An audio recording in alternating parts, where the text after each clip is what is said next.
A very warm welcome to the one-shot NCERT masterclass of named organic reactions. क्या क्या करेंगे इसमें हम और क्यों इंपॉर्टेंट है ये? सबसे पहले ऑर्गेनिक केमिस्ट्री में नेम्ड रिएक्शंस की बड़ी चर्चा होती है। अलग अलग साइंटिस्ट के वैज्ञानिकों के नाम पर या कुछ पॉपुलर नाम जो वैज्ञानिक के नहीं भी हैं, लेकिन जैसे ओजोनोलिसिस पर भी नेम्ड रिएक्शन एक नाम है उसका बाकायदा, बहुत चलते हैं, हर एग्जाम में आते हैं। क्या ये बोर्ड एग्जाम्स में आते हैं? Of course. क्या ये नीट में आते हैं? यस। जेईई मेन में, जेईई एडवांस में, हर किसी एग्जाम में, जिस भी एग्जाम में ऑर्गेनिक केमिस्ट्री पूछी जा रही है, हर उस एग्जाम में महत्व है किसका? इन नेम्ड रिएक्शंस का। तो फटाफट टारगेट क्या है? मिनिमम टाइम में मैक्सिमम एफिशिएंसी के साथ कुछ भी अच्छे क्रूशियल पॉइंट्स लूज करे बगैर क्या हम जल्दी से इन नेम्ड रिएक्शंस को लर्न कर सकते हैं, रिवाइज कर सकते हैं और देख सकते हैं इनकी डिटेल्स और न्यूएंसेस? जवाब है हाँ। कैसे? आइए शुरू करते हैं हमारे साथ। सबसे पहले देखते हैं अल्केन्स का बहुत मशहूर reaction, Wurtz reaction. Wurtz reaction alkanes की प्रिपरेशन का रिएक्शन है। इसमें रिएक्टेंट है अल्काइल हैलाइड। इन जनरल आपके पास कोई भी अल्काइल हैलाइड है, कोई भी चलेगा, कोई भी चलेगा, थोड़ी सी शर्तें हैं पर अंत में बताएंगे, है ना। अगर आपके पास है कोई अल्काइल हैलाइड और उसमें अगर आप सोडियम टपका दें, अच्छा डायरेक्ट लिक्विड्स में डायरेक्ट डाल देते हैं, अदरवाइज ईथर का सॉल्वेंट, ड्राई ईथर के सॉल्वेंट पे भी डाला जा सकता है। अगर आपके पास अल्काइल हैलाइड, सोडियम मिक्स कर दें, आप देखेंगे अल्काइल हैलाइड रिएक्ट करता है सोडियम के साथ, निकल जाता है सोडियम हैलाइड और आपको मिल जाता है आरआर। वाओ, क्या है ये? ये है सिमेट्रिकल अल्केन। सिमेट्रिकल मतलब इधर भी आर उधर भी आर, दोनों तरफ बराबर है। Even number of carbon atoms अगर प्रोडक्ट में है और आजू बाजू दोनों तरफ लुक्स एक जैसी हैं, तब आप कहोगे सबसे बेहतरीन रिएक्शन है वुड्स रिएक्शन और बहुत आराम से, बढ़िया से वुड्स रिएक्शन में आपको एक प्रोडक्ट मिलता है। अगर अनसिमेट्रिकल अल्केन बनाने हो तो क्या ये अच्छा तरीका है? नहीं, तब ये अच्छा तरीका नहीं है, तब गड़बड़ हो जाती है। वुड्स रिएक्शन के ही दो वेरिएशन हैं, पर उसके पहले कंस्ट्रेंट्स जान लें। कब एक रिएक्शन अच्छे से काम करता है? ये तब अच्छे से काम करता है जब आपके पास हो प्राइमरी और secondary alkyl halide. Tertiary alkyl halides बहुत अच्छी यील्ड नहीं देते, पहला पॉइंट। और फिर इसके बाद एक और चीज, अगर आपके पास विनाइल या अराइल हैलाइड्स हैं, क्या क्या क्या बोला? विनाइल क्या होता है? अगर सी डबल बॉन्ड सी से हैलोजन जुड़ा है तो यह कहलाता है विनाइल, और अगर बेंजीन रिंग से हैलोजन जुड़ा है तो यह कहलाता है अराइल हैलाइड। इनको भी किताबों में लिखा होता है कि वुड्स रिएक्शन नहीं देना चाहिए, ये वुड्स रिएक्शन नहीं होता इनके साथ, पर सच तो ये है रिएक्शन तो होता है, नाम बदल जाता है। अगर अराइल हैलाइड है तो इसे फिटिक रिएक्शन बोलते हैं। फिटिक जी इंसान थे दूसरे टाइप के, है ना, तो मतलब वो वुड से अलग थे, तो जो भी है तो वुड्स रिएक्शन तो ये है। और फिटिक महाराज ने कहा अगर आपके पास है बेंजीन रिंग से जुड़ा हुआ हैलोजन और अगर आप उसमें सोडियम डाल देंगे तो दोनों एरोमेटिक रिंग्स सीधे आपस में जुड़ जाएंगे इस तरीके से।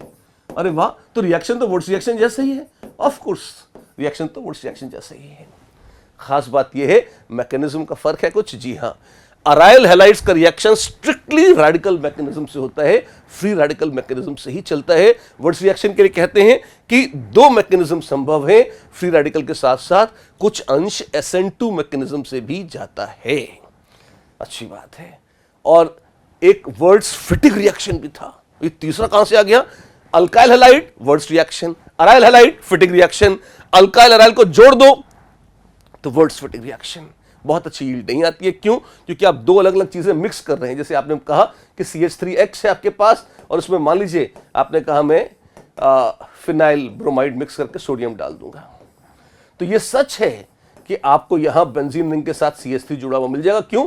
अल्काइल और अराइल ग्रुप जुड़ सकते हैं, अल्काइल अल्काइल फिर से आपस में, अराइल अराइल फिर से आपस में जुड़ जाएगा, तो आपको यहां साथ साथ ये तो है, इसके साथ आपको थोड़ा सा अराइल और अराइल मतलब बाइफिनाइल भी मिल जाएगी और आपको CH3 इथेन भी मिल जाएगी।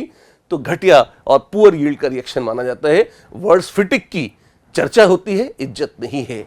वर्ड्स रिएक्शन और फिटिक रिएक्शन ऑफ कोर्स सम्मानित रिएक्शंस हैं, मशहूर हैं, खूब आते हैं सिमेट्रिकल अल्केन्स की फॉर्मेशन के लिए, ध्यान रखिएगा। ये था पहला रिएक्शन, 3 वेरिएशन, वर्ड्स फिटिक, वर्ड्स फिटिक। अब चलते हैं दूसरे रिएक्शन की तरफ। दूसरा रिएक्शन कौन सा है? आपके पास कॉल्ब्स इलेक्ट्रोलिसिस। कॉल्ब जी जर्मन वैज्ञानिक थे, पुराने और शानदार काम किया उन्होंने। ये भी अल्केन्स को बनाने का तरीका है। वुड्स रिएक्शन था, अल्काइल हैलाइड से बनाते थे अल्केन, और यहां कार्बोक्सिलिक एसिड या कार्बोक्सिलेट आयन से, मतलब कार्बोक्सिलिक एसिड या उनका सॉल्ट अगर आपके पास है, उससे आप बना सकते हैं कौन? अल्केन। कोई खास फर्क है? जी हां, वहां पर अल्काइल ग्रुप्स में जो कार्बन थे वो जुड़ जाते थे, 1 के 2, 2 के 4 हो जाते थे वर्स रिएक्शन में। यहां पर एक कम हो जाता है। मतलब अगर ऑर्गेनिक कंपाउंड में कार्बोक्सिलिक एसिड में 2 कार्बन है तो 2 - 1 एक कार्बन का अल्केन बनेगा। अगर 7 कार्बन हैं तो 7 - 1 6 कार्बन का ही अल्केन बनेगा। क्या बात कर रहे हो? जी हां, देखिए कॉल्ब्स इलेक्ट्रोलिसिस कि अगर आपके पास कोई कार्बोक्सिलिक एसिड है तो उसका सॉल्ट बना लीजिए। सॉल्ट बड़ा आसान है बनाना, NaOH डाल दीजिए, सॉल्ट बन जाएगा। और ये जो सोडियम सॉल्ट आपके पास है, सोडियम पोटेशियम किसी भी चीज का सॉल्ट हो, ये जो सॉल्ट आपके पास है कार्बोक्सिलिक एसिड का, आप उसको पानी में घोलिए, इलेक्ट्रोलिसिस कर दीजिए, 2 इनर्ट इलेक्ट्रोड्स जैसे ग्रेफाइट इलेक्ट्रोड डालिए, करंट पास कर दीजिए। ओ तेरी, इससे क्या होगा? इलेक्ट्रोलिसिस होगी, एनोड पर होगा ऑक्सीडेशन। और एनोड पर क्या होता है? एनोड पर होता यह है RCOO- इलेक्ट्रॉन छोड़ के बनाता है RCOO रेडिकल, दे देता है इलेक्ट्रॉन, और ये रेडिकल्स डिकम्पोज कर जाते हैं R डॉट + CO2 में। अच्छा, हाउ अनफॉर्चुनेट, तो CO2 निकल गई, कार्बन कम हो गया, यस, और ये R डॉट और R डॉट मिलके बनाते हैं RR।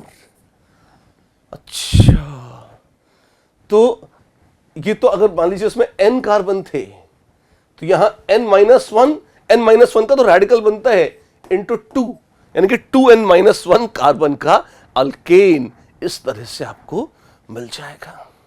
मजेदार है, अरे बड़ा शानदार रिएक्शन है। ऑफ कोर्स ये सब एनोड पर हो रहा है, कैथोड पर तो पानी के रिडक्शन से हाइड्रोजन निकल जाती है जो कि ऑर्गेनिक का हिस्सा नहीं है। अच्छी बात है। तो मुद्दे की बात, N कार्बन वाला अगर कार्बोक्सिलेट सॉल्ट है, कार्बोक्सिलिक एसिड सॉल्ट है, तो 2 टाइम्स N-1, 2 ब्रैकेट के बाहर है, यानी कि 2N-2 टोटल इतने कार्बन एटम्स वाला अल्केन आपको प्राप्त होगा।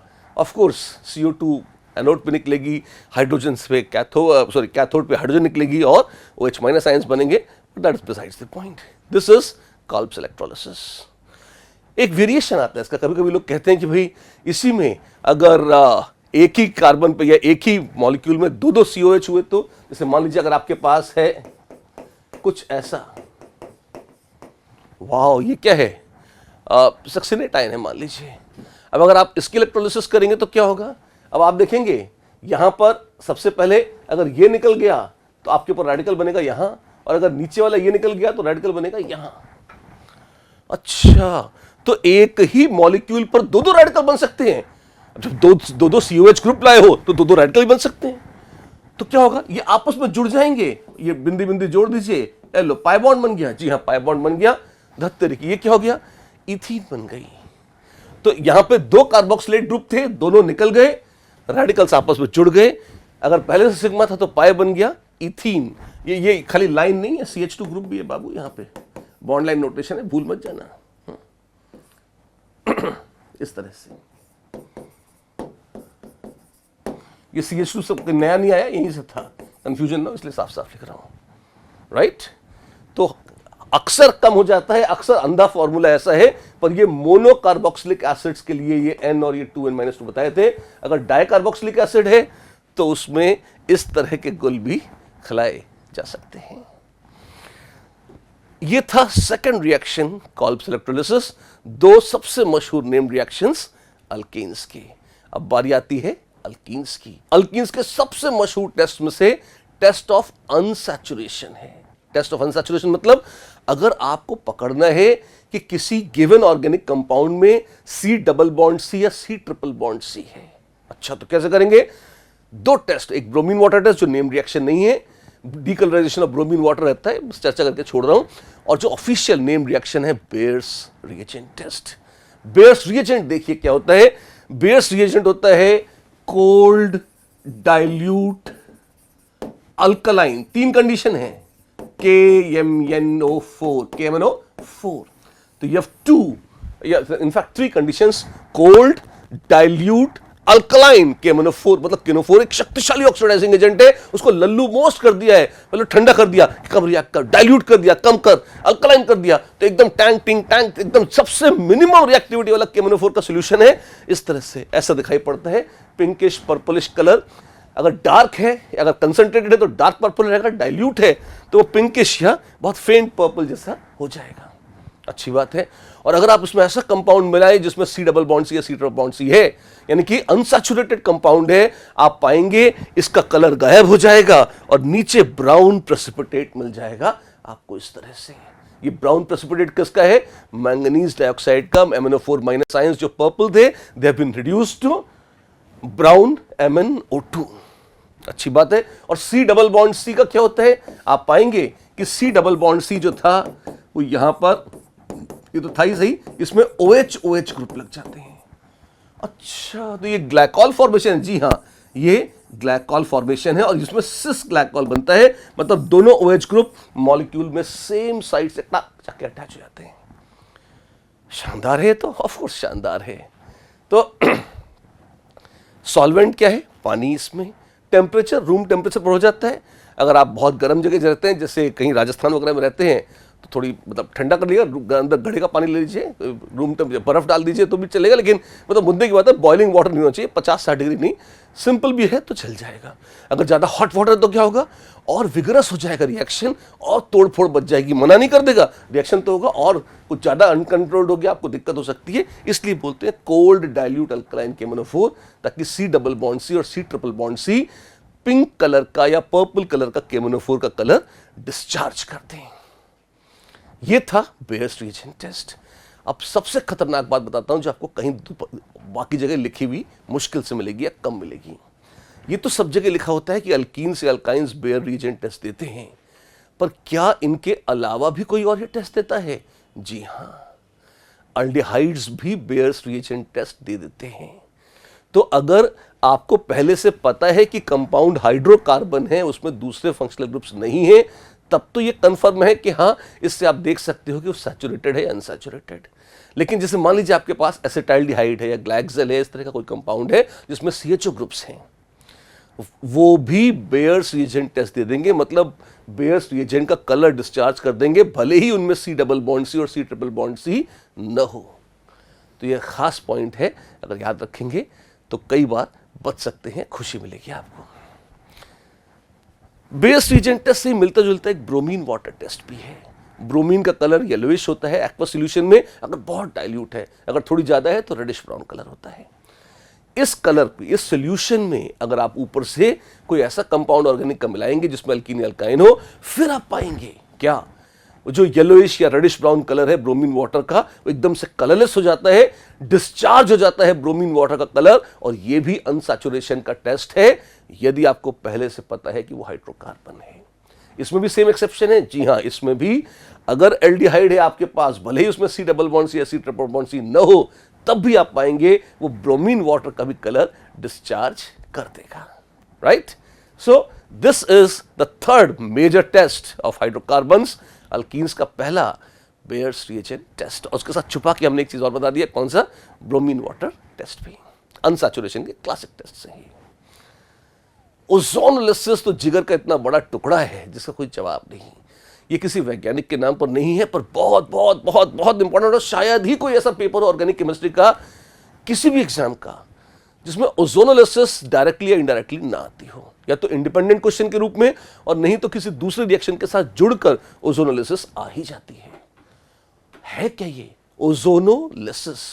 ओजोन मतलब O3 और लिसिस मतलब टूटना, तो ओजोन के कारण डबल या ट्रिपल बॉन्ड का टूट जाना, उसका टुकड़ा कर देना, यह रिएक्शन कहलाता है ओजोनोलिसिस। क्या ये अल्कीन्स में होता है, अल्काइंस में? ये दोनों में हो सकता है। दो तरह का रिएक्शन कहा जाता है, कौन कौन सा? एक होती है ऑक्सीडेटिव ओजोनोलिसिस और दूसरी होती है रिडक्टिव ओजोनोलिसिस। बहुत इंपॉर्टेंट है, इसलिए डिटेल में बता रहा हूं, ध्यान से सुनो और जल्दी जल्दी बोल रहा हूं। ऑक्सीडेटिव और रिडक्टिव ओजोनोलिसिस में क्या होता है? दोनों ही केस में ऑर्गेनिक कंपाउंड का ऑक्सीडेशन होता है। क्या बात करें, ऑक्सीडेटिव में तो ऑक्सीडेशन होता है, तो रिडक्टिव में रिडक्शन? नहीं नहीं नहीं, ओजोन एक अत्यंत भयंकर ऑक्सीडाइजिंग एजेंट है ऑर्गेनिक कंपाउंड तो ऑक्सीडाइज ही होता है ओजोनोलिसिस में, भले ही वो ऑक्सीडेटिव हो या भले ही वो रिडक्टिव हो। रिएक्शन कैसे होता है मैं आपको बताता हूं।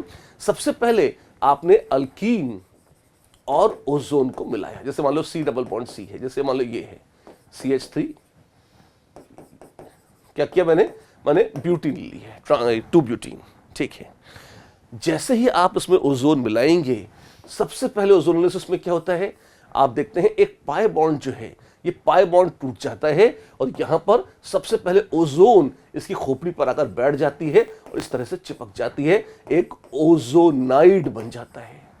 और ये भयंकर, ये ओजोनाइड बाद में सूर्पनखा की तरह अपना रूप बदलता है और आप देखेंगे बीच से यहां से ये टूटता है और थोड़ा सा पलट जाता है।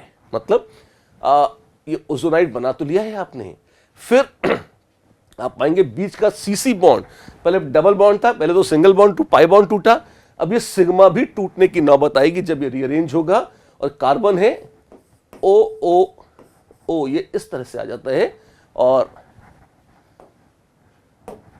2 कार्बन एटम्स यहां रह गए और 2 कार्बन यहां रह गए।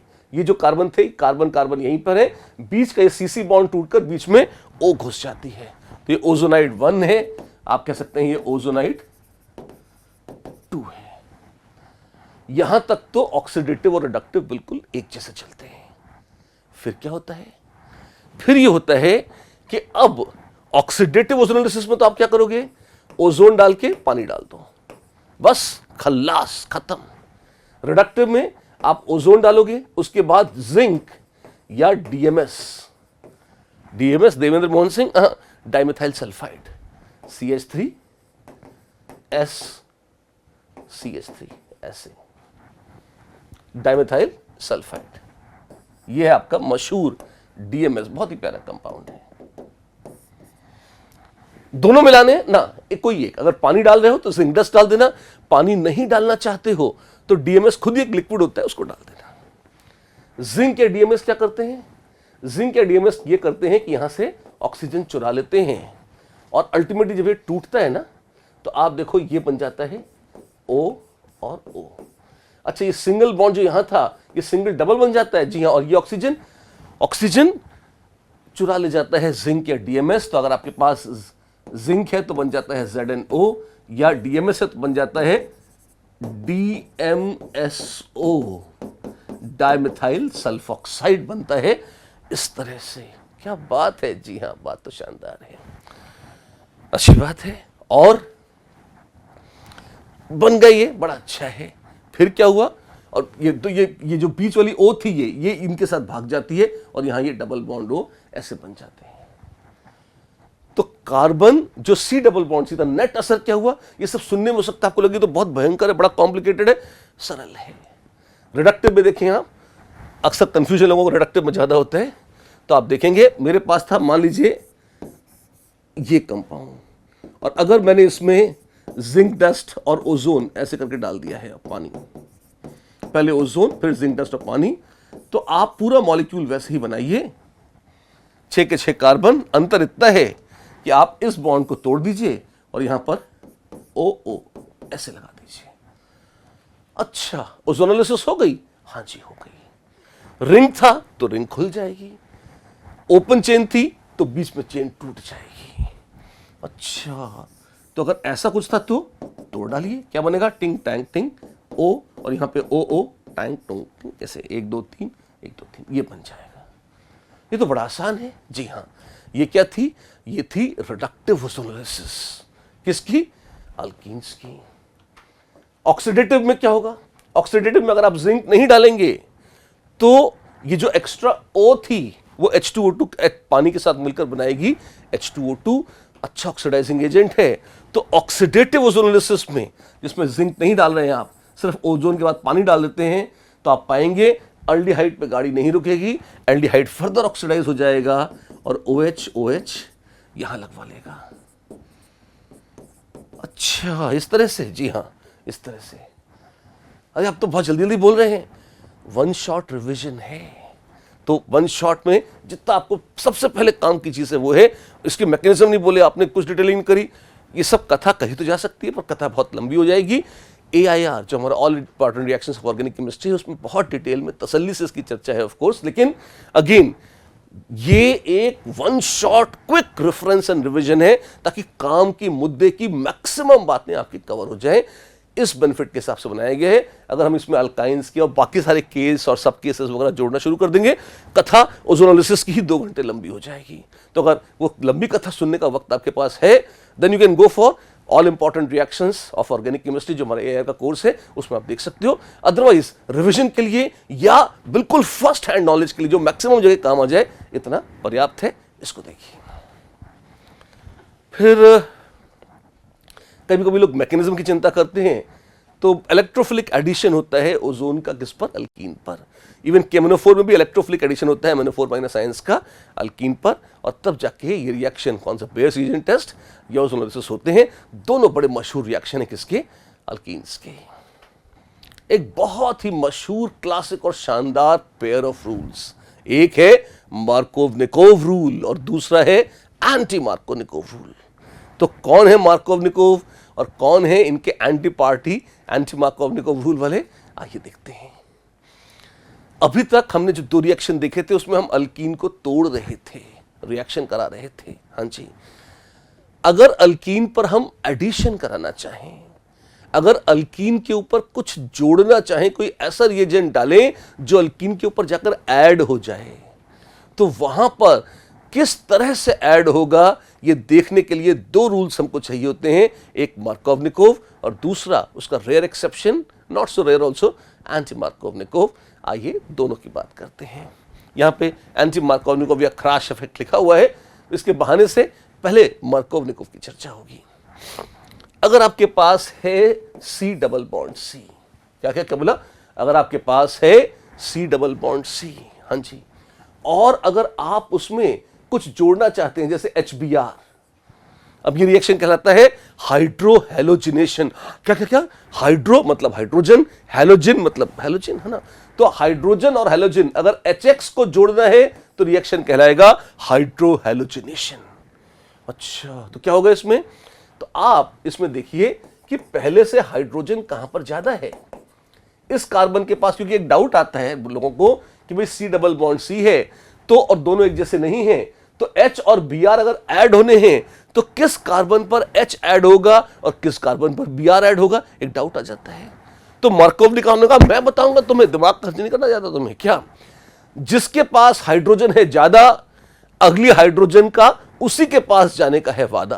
क्या एंटी कम्युनिस्ट आइडिया है ये। अमीर अमीर होते जाते हैं और गरीब गरीब, ये कैपिटलिस्टिक एडिशन है। मतलब जिसके पास हाइड्रोजन पहले से ज्यादा है, नई हाइड्रोजन भी उसी के पास जाएगी, ऐसा बोल गए थे मार्कोव-निकोव महाराज।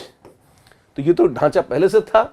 अब जब HBr ऐड होगा तो एक H यहां और एक Br यहां ऐड हो जाएगी, ऐसा बोल गए मार्कोव-निकोव।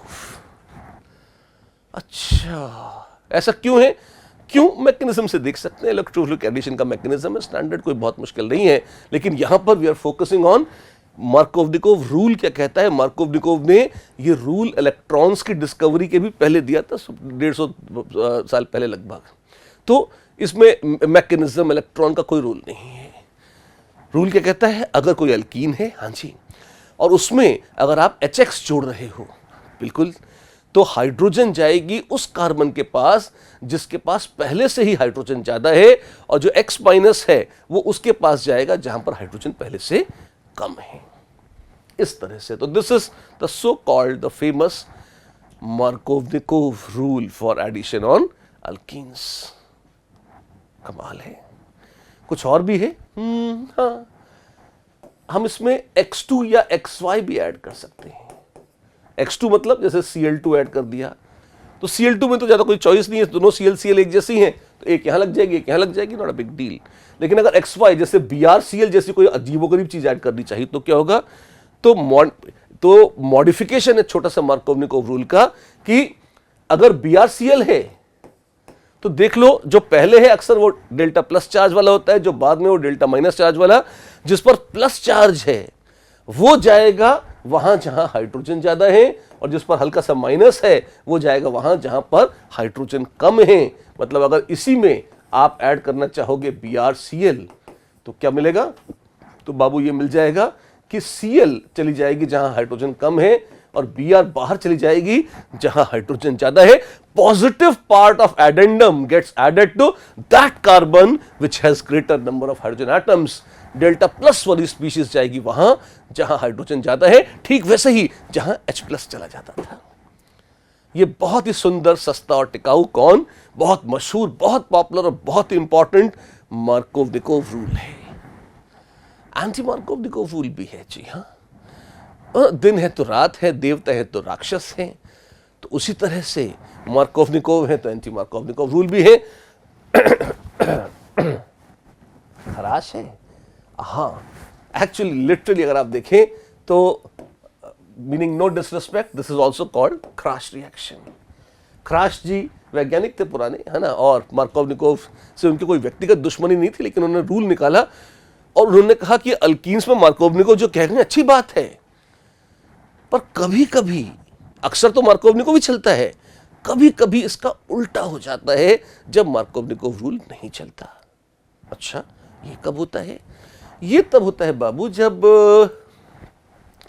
मान लीजिए आपके पास ऐसे ही अल्कीन है, आप इसमें HBr ही ऐड करना चाहते हैं, लेकिन गलती से आपने साथ में कोई पेरोक्साइड डाल दिया. अच्छा, पेरोक्साइड के चलते मैकेनिज्म चेंज हो जाता है. नॉर्मली अल्कीन्स पर एडिशन इलेक्ट्रोफिलिक एडिशन होता है. पेरोक्साइड के डालते ही मैकेनिज्म पलटकर रेडिकल मैकेनिज्म से चला जाता है. और एक ही इसका सबसे मशहूर एग्जांपल है, इसमें H और Br ये था मार्कोव-निकोव रूल के हिसाब से, ऐसा न जुड़ के अब पेरोक्साइड की प्रेजेंस में Br बाहर चला जाता है. H यहां, ये कम्युनिस्ट एडिशन है, एंटी मार्कोव-निकोव एडिशन. हाइड्रोजन अब वहां चली जाती है जहां हाइड्रोजन कम थी और Br वहां चली जाती है जहां हाइड्रोजन ज्यादा थी. सब में बराबरी से बढ़ जाता है, बराबर बराबर बंटवारा हो जाता है, दो इसके और लोग खुश हो जाते हैं. कम ही है ऐसा, लेकिन हो जाता है. Important, most important, crash effect सिर्फ HBr के एडिशन में चलता है अल्कीन्स पर. HCl और HI के एडिशन में भी ये नहीं चलता. तो आप देखेंगे मैक्सिमम तो मार्कोव-निकोव रूल ही चलता है, लेकिन ले देके एक क्राश इफेक्ट में जहां पे ये जो एंटी मार्कोव-निकोव एडिशन है वो HBr एडिशन ऑन अल्कीन्स यही मेजरली देखने में आता है. ये है एंटी मार्कोव-निकोव एडिशन. और इसी के साथ बारी आती है अब हाइड्रोकार्बन, एरोमेटिक हाइड्रोकार्बन्स की. जी हां, हम बात कर रहे हैं शायद सबसे सबसे सबसे मशहूर रिएक्शन. दो रिएक्शंस हैं, फ्रीडल-क्राफ्ट अल्काइलेशन और फ्रीडल-क्राफ्ट असाइलेशन. क्या है, एक एक करके देखते हैं. आइए, सबसे पहले बात होगी फ्रीडल-क्राफ्ट अल्काइलेशन की. रिएक्शन करता क्या है? अगर आपके पास बेंजीन रिंग है, हाँ जी, और अगर उस बेंजीन रिंग पर आप कोई अल्काइल ग्रुप जोड़ना चाहें तो उसको कहते हैं अल्काइलेशन, और अगर आप कोई अराइल ग्रुप जोड़ना चाहें तो उसको कहते हैं अराइलेशन. अच्छा, पहले अल्काइलेशन देखते हैं. अल्काइलेशन में क्या होता है? बहुत प्यारा सा रिएक्शन है. आइए देखें. आपके पास कोई भी एरोमेटिक रिंग है, जैसे सबसे सरल है बेंजीन. आपके पास बेंजीन है और मान लीजिए आप बेंजीन से बनाना चाहते हैं अल्काइल बेंजीन. अच्छी बात, आर ग्रुप जगाना चाहते हैं तो अल्काइल हैलाइड लीजिए और साथ में लीजिए लुईस एसिड जैसे AlCl3 या FeCl3. जी हाँ, रिफ्लक्स कीजिए मतलब हीट कीजिए. अगर वेपर्स आ जाएं तो उसे कंडेंस करके वापस वहीं पटक दीजिए. वो रिसाइकिल होता रहेगा, बार बार आपस में तसल्ली से रिएक्ट करता रहेगा और जो भी है मुद्दे की बात है, ये बन जाएगा अल्काइल बेंजीन इस तरह से. वाओ, रिएक्शन कैसा है? इलेक्ट्रोफिलिक एरोमेटिक सब्स्टिट्यूशन का बहुत ही मशहूर मैकेनिज्म है जिसके माध्यम से चलता है. सबसे पहले RX बनाता है कार्बोकटाइन R+, और ये R+ जाके बेंजीन रिंग से रिएक्ट करता है, एरिनियम आयन बनाता है और फिर उससे बनती है अल्काइल बेंजीन. पर सबसे पहले तो रिएक्शन आना चाहिए कि बेंजीन से बन रही है अल्काइल बेंजीन और ये R ग्रुप R+ बनकर फिर जुड़ता है. तो क्या यहां रीअरेंजमेंट हो सकता है? जी हां, रीअरेंजमेंट रिएक्शंस बाकायदा हो सकते हैं. अगर प्राइमरी कार्बोकटायन है तो पलट के सेकेंडरी, सेकेंडरी पलट के टर्शरी. अगर संभावना है उसमें रीअरेंज करने की तो वो बन सकता है. जैसे अगर आपके पास N प्रोपाइल हैलाइड है मान लीजिए और आप उसमें AlBr3 के साथ उसको करते हैं रिएक्ट, तो सबसे पहले आपके पास एन प्रोपाइल कटायन बनेगा जो कि शिफ्ट हो जाएगा। यहां पे प्यारा सा रिएक्शन होगा जिसे हम कहते हैं हाइड्राइड शिफ्ट, हाइड्रोजन जंप कर जाएगी यहां से और आपको मिल जाएगा सेकेंडरी कार्बोकटायन। तो एन प्रोपाइल क्लोराइड से अगर आप शुरू करेंगे तो आपको एन प्रोपाइल बेंजीन नहीं, आइसोप्रोपाइल बेंजीन मिलेगी।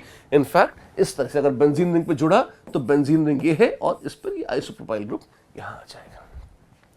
ये खूबी है, ये खराबी मानी जाती है किसकी, फ्रीडल-क्राफ्ट अल्काइलेशन की। खुशी ये है कि एरोमेटिक रिंग जो जल्दी किसी से रिएक्ट नहीं करते थे उनके ऊपर एक ग्रुप आपने लाके बिठा दिया, वो रिएक्ट कर गया, उनको तसल्ली है। पर दो वीक पॉइंट्स हैं इसके, दो खराब पॉइंट्स कहे जाते हैं फ्रीडल-क्राफ्ट अल्काइलेशन के, बावजूद इसके बहुत मशहूर रिएक्शन है। कौन सा? Number 1, carbocation of alkyl group can rearrange, and if it can rearrange it must and it will rearrange. तो पलटी मार जाता है, रीअरेंज करके एरोमेटिक रिंग के ऊपर जुड़ता है। तो पहला तो यह है कि वो पलट जाता है, ये कमी है। दूसरा, उसको पता नहीं चलता कि रुकना कब है। मतलब बेंजीन से जब अल्काइल बेंजीन बनती है तो वो और एक्टिवेट हो जाती है कि हम तो और रिएक्शन करेंगे। तो ये एक आर जुड़ा, इसके बाद उसमें दूसरा आर, तीसरा आर, चौथा, पांचवां, छठवां, एक के बाद एक दे दनादन जुड़ते चले जाते हैं। और आप कहते हैं रुको रुको रुको, मुझे तो पहले भी रुकना था। पर वो आपकी बात सुन थोड़ी रहा है, कान थोड़ी है उसके पास। तो क्या होगा, आप इसे कंट्रोल नहीं कर पाएंगे। इन दो कारणों से लोग थोड़ा सा डरते हैं और जब तक बहुत मजबूरी ना हो फ्रीडल-क्राफ्ट अल्काइलेशन कराया नहीं जाता। इसके बावजूद बड़ा इंपॉर्टेंट रिएक्शन है, एग्जामिनर्स को बड़ा पसंद होता है, लोग बात करते हैं इसकी। हाँ, इसी का दूसरा भाई है, कौन? Friedel-Crafts acylation. ये बड़ा मशहूर है। ये क्या है और ये खूब कराया भी जाता है, एग्जाम में भी इंपॉर्टेंट है। असाइल ग्रुप पता है क्या होते हैं? RCO, ये जो ग्रुप होता है ये होता है असाइल ग्रुप। अच्छा, ये तो आसान है बिल्कुल। और इस असाइल ग्रुप को अगर आप जोड़ दो बेंजीन रिंग पर तो वो कहलाता है फ्रीडल-क्राफ्ट असाइलेशन। जैसे अगर आपके पास है बेंजीन और अगर आप उसमें RX की बजाय RCOX डाल दो और ALX3 या FeX3 जो चाहो डालो, क्या मिलेगा? आपको मिल जाएगा यहां पर COX, इस तरह से यहां पे जुड़ जाएगा और साथ में HX। This is the way this is done. Aromatic ring अपने ऊपर असाइल ग्रुप इस तरह से प्यार से जोड़ देता है। कोई खूबी है इसकी? जी हाँ। पहली बात तो इसमें रीअरेंजमेंट नहीं होता, तो लोग खुश होते हैं, शाबाशी देते हैं। दूसरी बात, ये एक ग्रुप जोड़कर रुक जाता है, पागलों की तरह एक के बाद दो, दो के बाद तीन, ऐसे नहीं होता, ये कंट्रोल करता है अपने आप को। तो इस वजह से अल्काइलेशन बहुत पसंद किया जाता है as compare to acylation. Intermediate कौन सा होता है? इसमें बनता है असाइल कैटायन।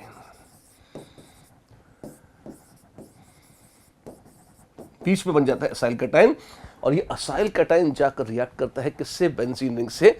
फिर से एरिडियम आयन बनता है और फिर से रिएक्शन इलेक्ट्रोफिलिक एरोमेटिक सब्स्टिट्यूशन के माध्यम से आगे बढ़ता है। कई सारे न्यूएंसेस भी हैं किसके? अल्काइलेशन और असाइलेशन के। फर्स्ट लेवल पर इतना ही चाहिए, इससे ज्यादा नहीं। लेकिन हाँ, अगर आप बहुत डिटेल्ड और न्यूएंसेस में देखना चाहते हैं तो we have a short course. कौन सा? AIR, all important reactions of organic chemistry, जिसमें आप इसको देख सकते हैं। या मैकेनिज्म्स के बारे में आपको बहुत डीपली एक्सप्लोर करना है तो मैकेनिज्म्स की कथा हमारी अलग से एक मैकेनिज्म्स के ही कोर्स में है, आप चाहें तो वहां भी जाकर इसको देख सकते हैं। लेकिन सबसे पहली चीज जो आनी चाहिए वो ये है, अगर ये नहीं आता होगा तो उन कोर्सेज से आप कुछ नहीं सीखेंगे। तो पहली चीज, पहली सीढ़ी हर जगह जो चाहिए, बोर्ड एग्जाम्स में चाहिए आपको। जी हाँ, आपको नीट में या जेई में, मेन में, एडवांस में, ये तो वो पहला पायदान है जो आपको चढ़ना ही पड़ेगा। इसके अलावा और भी अगर आप BSc ऑर्गेनिक, MSc ऑर्गेनिक, कुछ भी करें, ऑर्गेनिक सीख रहे हैं अगर, ये चाहिए आपको। This is the most fundamental stepping stone which you must know. This is that knowledge base which you must have. So this is what we are addressing initially, right? चलिए, words fitting reaction end of course fitting reaction ऐसे हैं जिनकी हम चर्चा पहले कर चुके हैं वर्ड्स रिएक्शन के साथ, no point repeating them. And this very happily brings us to the second section. 11th में बहुत जरा सा ही एक चैप्टर था हाइड्रोकार्बन्स, उसके इंपॉर्टेंट नेम रिएक्शंस हमने देख लिए हैं। अब हमारी बारी आ रही है किसकी? जी हाँ, अब हम बात करने वाले हैं 12th से रिलेटेड सिलेबस की बड़ी सी ऑर्गेनिक केमिस्ट्री है उसमें। ऑफ कोर्स बहुत सारे चैप्टर्स हैं। अगर हम शुरुआत करें अल्काइल हैलाइड्स या हेलो अल्केन्स या हेलोरीन्स से, वहां भी बड़े मजेदार रिएक्शंस हैं। दो रिएक्शंस इंपॉर्टेंट हैं, फिंकलस्टीन और श्वार्ट्ज, उनको देखते हैं। आइए देखिए। फिंकलस्टीन रिएक्शंस, फ्रैंकस्टीन्स मॉन्स्टर्स नहीं, वो नहीं है, तो बड़ा मासूम सा रिएक्शन है। अल्काइल हैलाइड्स में पता है आपको सबसे प्यार से बन जाते हैं क्लोराइड्स और ब्रोमाइड्स। फ्लोराइड्स या आयोडाइड्स बनाना मुश्किल होता है डायरेक्टली, तो डायरेक्टली अल्केन से अगर आप बना रहे हैं तो लोग क्लोराइड या ब्रोमाइड बनाते हैं और फिर उसे कन्वर्ट कर लेते हैं किसमें, आयोडाइड में, तो फिंकलस्टीन रिएक्शन। या अगर कन्वर्ट करना हो फ्लोराइड में तो श्वार्ट्ज रिएक्शन। पहले देखते हैं आयोडाइड में कैसे कन्वर्ट करते हैं। अल्काइल हैलाइड है, हाँ बड़ी खुशी हुई। आप रिएजेंट यूज करेंगे NaI in acetone, sodium iodide. ध्यान रखिएगा एक ऐसा सोल्यूट है और एसीटोन ऐसे चालाकी से चुना गया सॉल्वेंट है, उसमें NaI तो डिसॉल्व हो जाता है पर NaCl डिसॉल्व नहीं होता। तो क्या होता है, जैसे ही आप इसमें मिलाते हैं शानदार बैक साइड SN2 अटैक और आप पाते हैं RX को I- अटैक कर देता है, धक्का मार के X- X क्या है यहां पे, Cl या Br होगा, इसको निकाल देगा, आपको मिल जाता है Ri, X- बाहर आ गया। NaCl या NaBr घुल नहीं पाते एसीटोन में, तो आप पाते हैं कि वो प्रेसिपिटेट होकर सॉल्यूशन के बाहर चले जाते हैं। बाहर चले जाते हैं तो रिएक्शन फॉरवर्ड चला जाता है। प्लीज नोट, अगर वही क्लोराइड या ब्रोमाइड जिंदा बच जाते तो वापस अटैक करके दोबारा भी लौटा सकते थे, पर जाने वाले कभी लौट कर नहीं आते क्योंकि प्रेसिपिटेट हो गए, बाहर निकल गए, इसलिए रिएक्शन फॉरवर्ड चला जाता है और लोग ताली बजा देते हैं, वाह फिंकलस्टीन महाराज, आपने तो क्लोराइड को आयोडाइड में बदल दिया। अल्काइल आयोडाइड्स बनाने का खूबसूरत तरीका है SN2 मैकेनिज्म से। यहां पर SN2 कब होगा, ध्यान दीजिएगा, ये SN2 तब होगा जब आपके पास प्राइमरी या सेकेंडरी RX है। अच्छा, और अगर टर्शियरी हुआ तो रिएक्शन तब भी हो जाएगा पर मैकेनिज्म चेंज हो जाएगा। In that case that would be SN1 mechanism. पर मैकेनिज्म SN1 हो या SN2, किसी भी सूरत में क्लोराइड्स या ब्रोमाइड्स को खुशी से आप कन्वर्ट कर सकते हैं आयोडाइड्स में by using NaI in acetone solvent, and this is Finkelstein's reaction. इसी की बजाय यदि आपको कहें नहीं नहीं नहीं हम तो फ्लोराइड बनाना चाहते हैं, आपका स्वागत है, आप फ्लोराइड बनाइए। कैसे बनाएंगे, आप आयोडाइड की बजाय फ्लोराइड ले लीजिए, पर थोड़ा महंगा पड़ेगा, आपको यहां सिल्वर लेनी पड़ेगी। वाह, ऐसा क्यों? सिल्वर एक ऐसा खास कैटायन है जिसके साथ फ्लोराइड्स पानी में सॉल्युबल हैं, पर क्लोराइड्स, ब्रोमाइड्स और आयोडाइड्स बिल्कुल सॉल्युबल नहीं है पानी में, और दूसरे सॉल्वेंट्स में भी आप देखेंगे। तो AgF is more soluble, yes, then chloride, bromide, iodide, yes. तो आपने सबसे पहले तो रिएक्शन कराया है इसका, ठीक है। मैकेनिज्म क्या है, फ्लोराइड अटैक कर देगा। अच्छा, तो F- इन्हें अटैक किया किस पर, CH3Cl पर, क्लोराइड को निकलवा दिया, FCH3। ये तो SN2 अटैक है, जी हाँ, क्लासिक SN2 मैकेनिज्म। और फ्लोराइड तो अच्छा लिविंग ग्रुप भी नहीं है, क्लोराइड अगर एक बार निकल गया तो उसकी हिम्मत भी नहीं है कि वो वापस धक्का मार दे। लेकिन क्लोराइड को एक रिश्वत मिलती है, किसकी, सिल्वर की। तो आप देखते हैं तुरंत AgCl बड़े प्यार से हो जाता है प्रेसिपिटेट, तुरंत AgCl बड़े प्यार से हो जाता है प्रेसिपिटेट। और चूंकि प्रेसिपिटेट हो जाता है, इसके चलते रिएक्शन फॉरवर्ड शिफ्ट होता रहता है, क्योंकि आपने बाहर निकलने वाले क्लोराइड या ब्रोमाइड को प्रेसिपिटेट करा के हटा दिया है। तो सच तो यह है, अल्काइल क्लोराइड, ब्रोमाइड या आयोडाइड कोई भी हो, आप यदि उसे फ्लोराइड में कन्वर्ट करना चाहो, बहुत सुंदर तरीका है, सिल्वर हैलाइड के साथ आप उन्हें ट्रीट कीजिए। अगर सॉल्वेंट नहीं मिलाया है तो ऐसे मिक्स करके वार्म भी कर सकते हैं, तब भी रिएक्शन हो जाएगा इस तरीके से। बेहतरीन रिएक्शन है। मैकेनिज्म क्लासिक SN2, और कहीं कहीं SN1 की भी चर्चा हो जाती है। अगर टर्शियरी अल्काइल हैलाइड है तो mechanism will change to SN1। Alkyl halides के दो मशहूर reaction, of course Wurtz reaction या बाकी रिएक्शन तो अल्कीन के साथ कॉमन थे, तो उनकी बातें वहां हो चुकी हैं।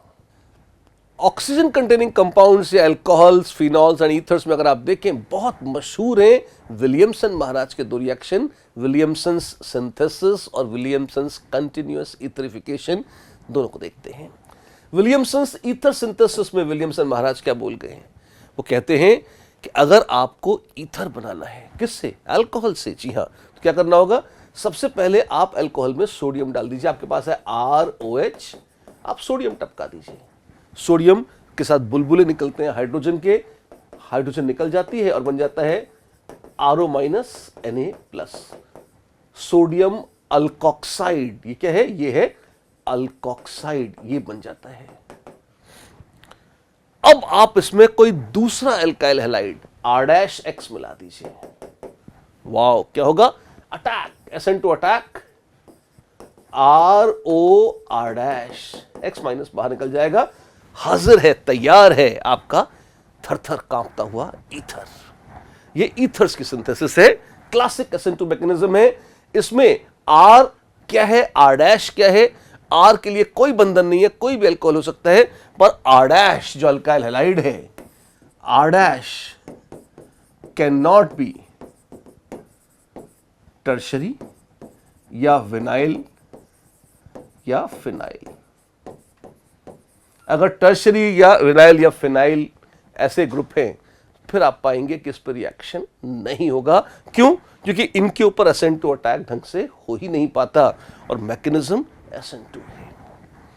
विलियमसन्स ईथर सिंथेसिस बहुत ही मशहूर। अगर R और R' ग्रुप को जोड़कर अनसिमेट्रिकल ईथर बनाना है तो उसके लिए ये बहुत अच्छा है।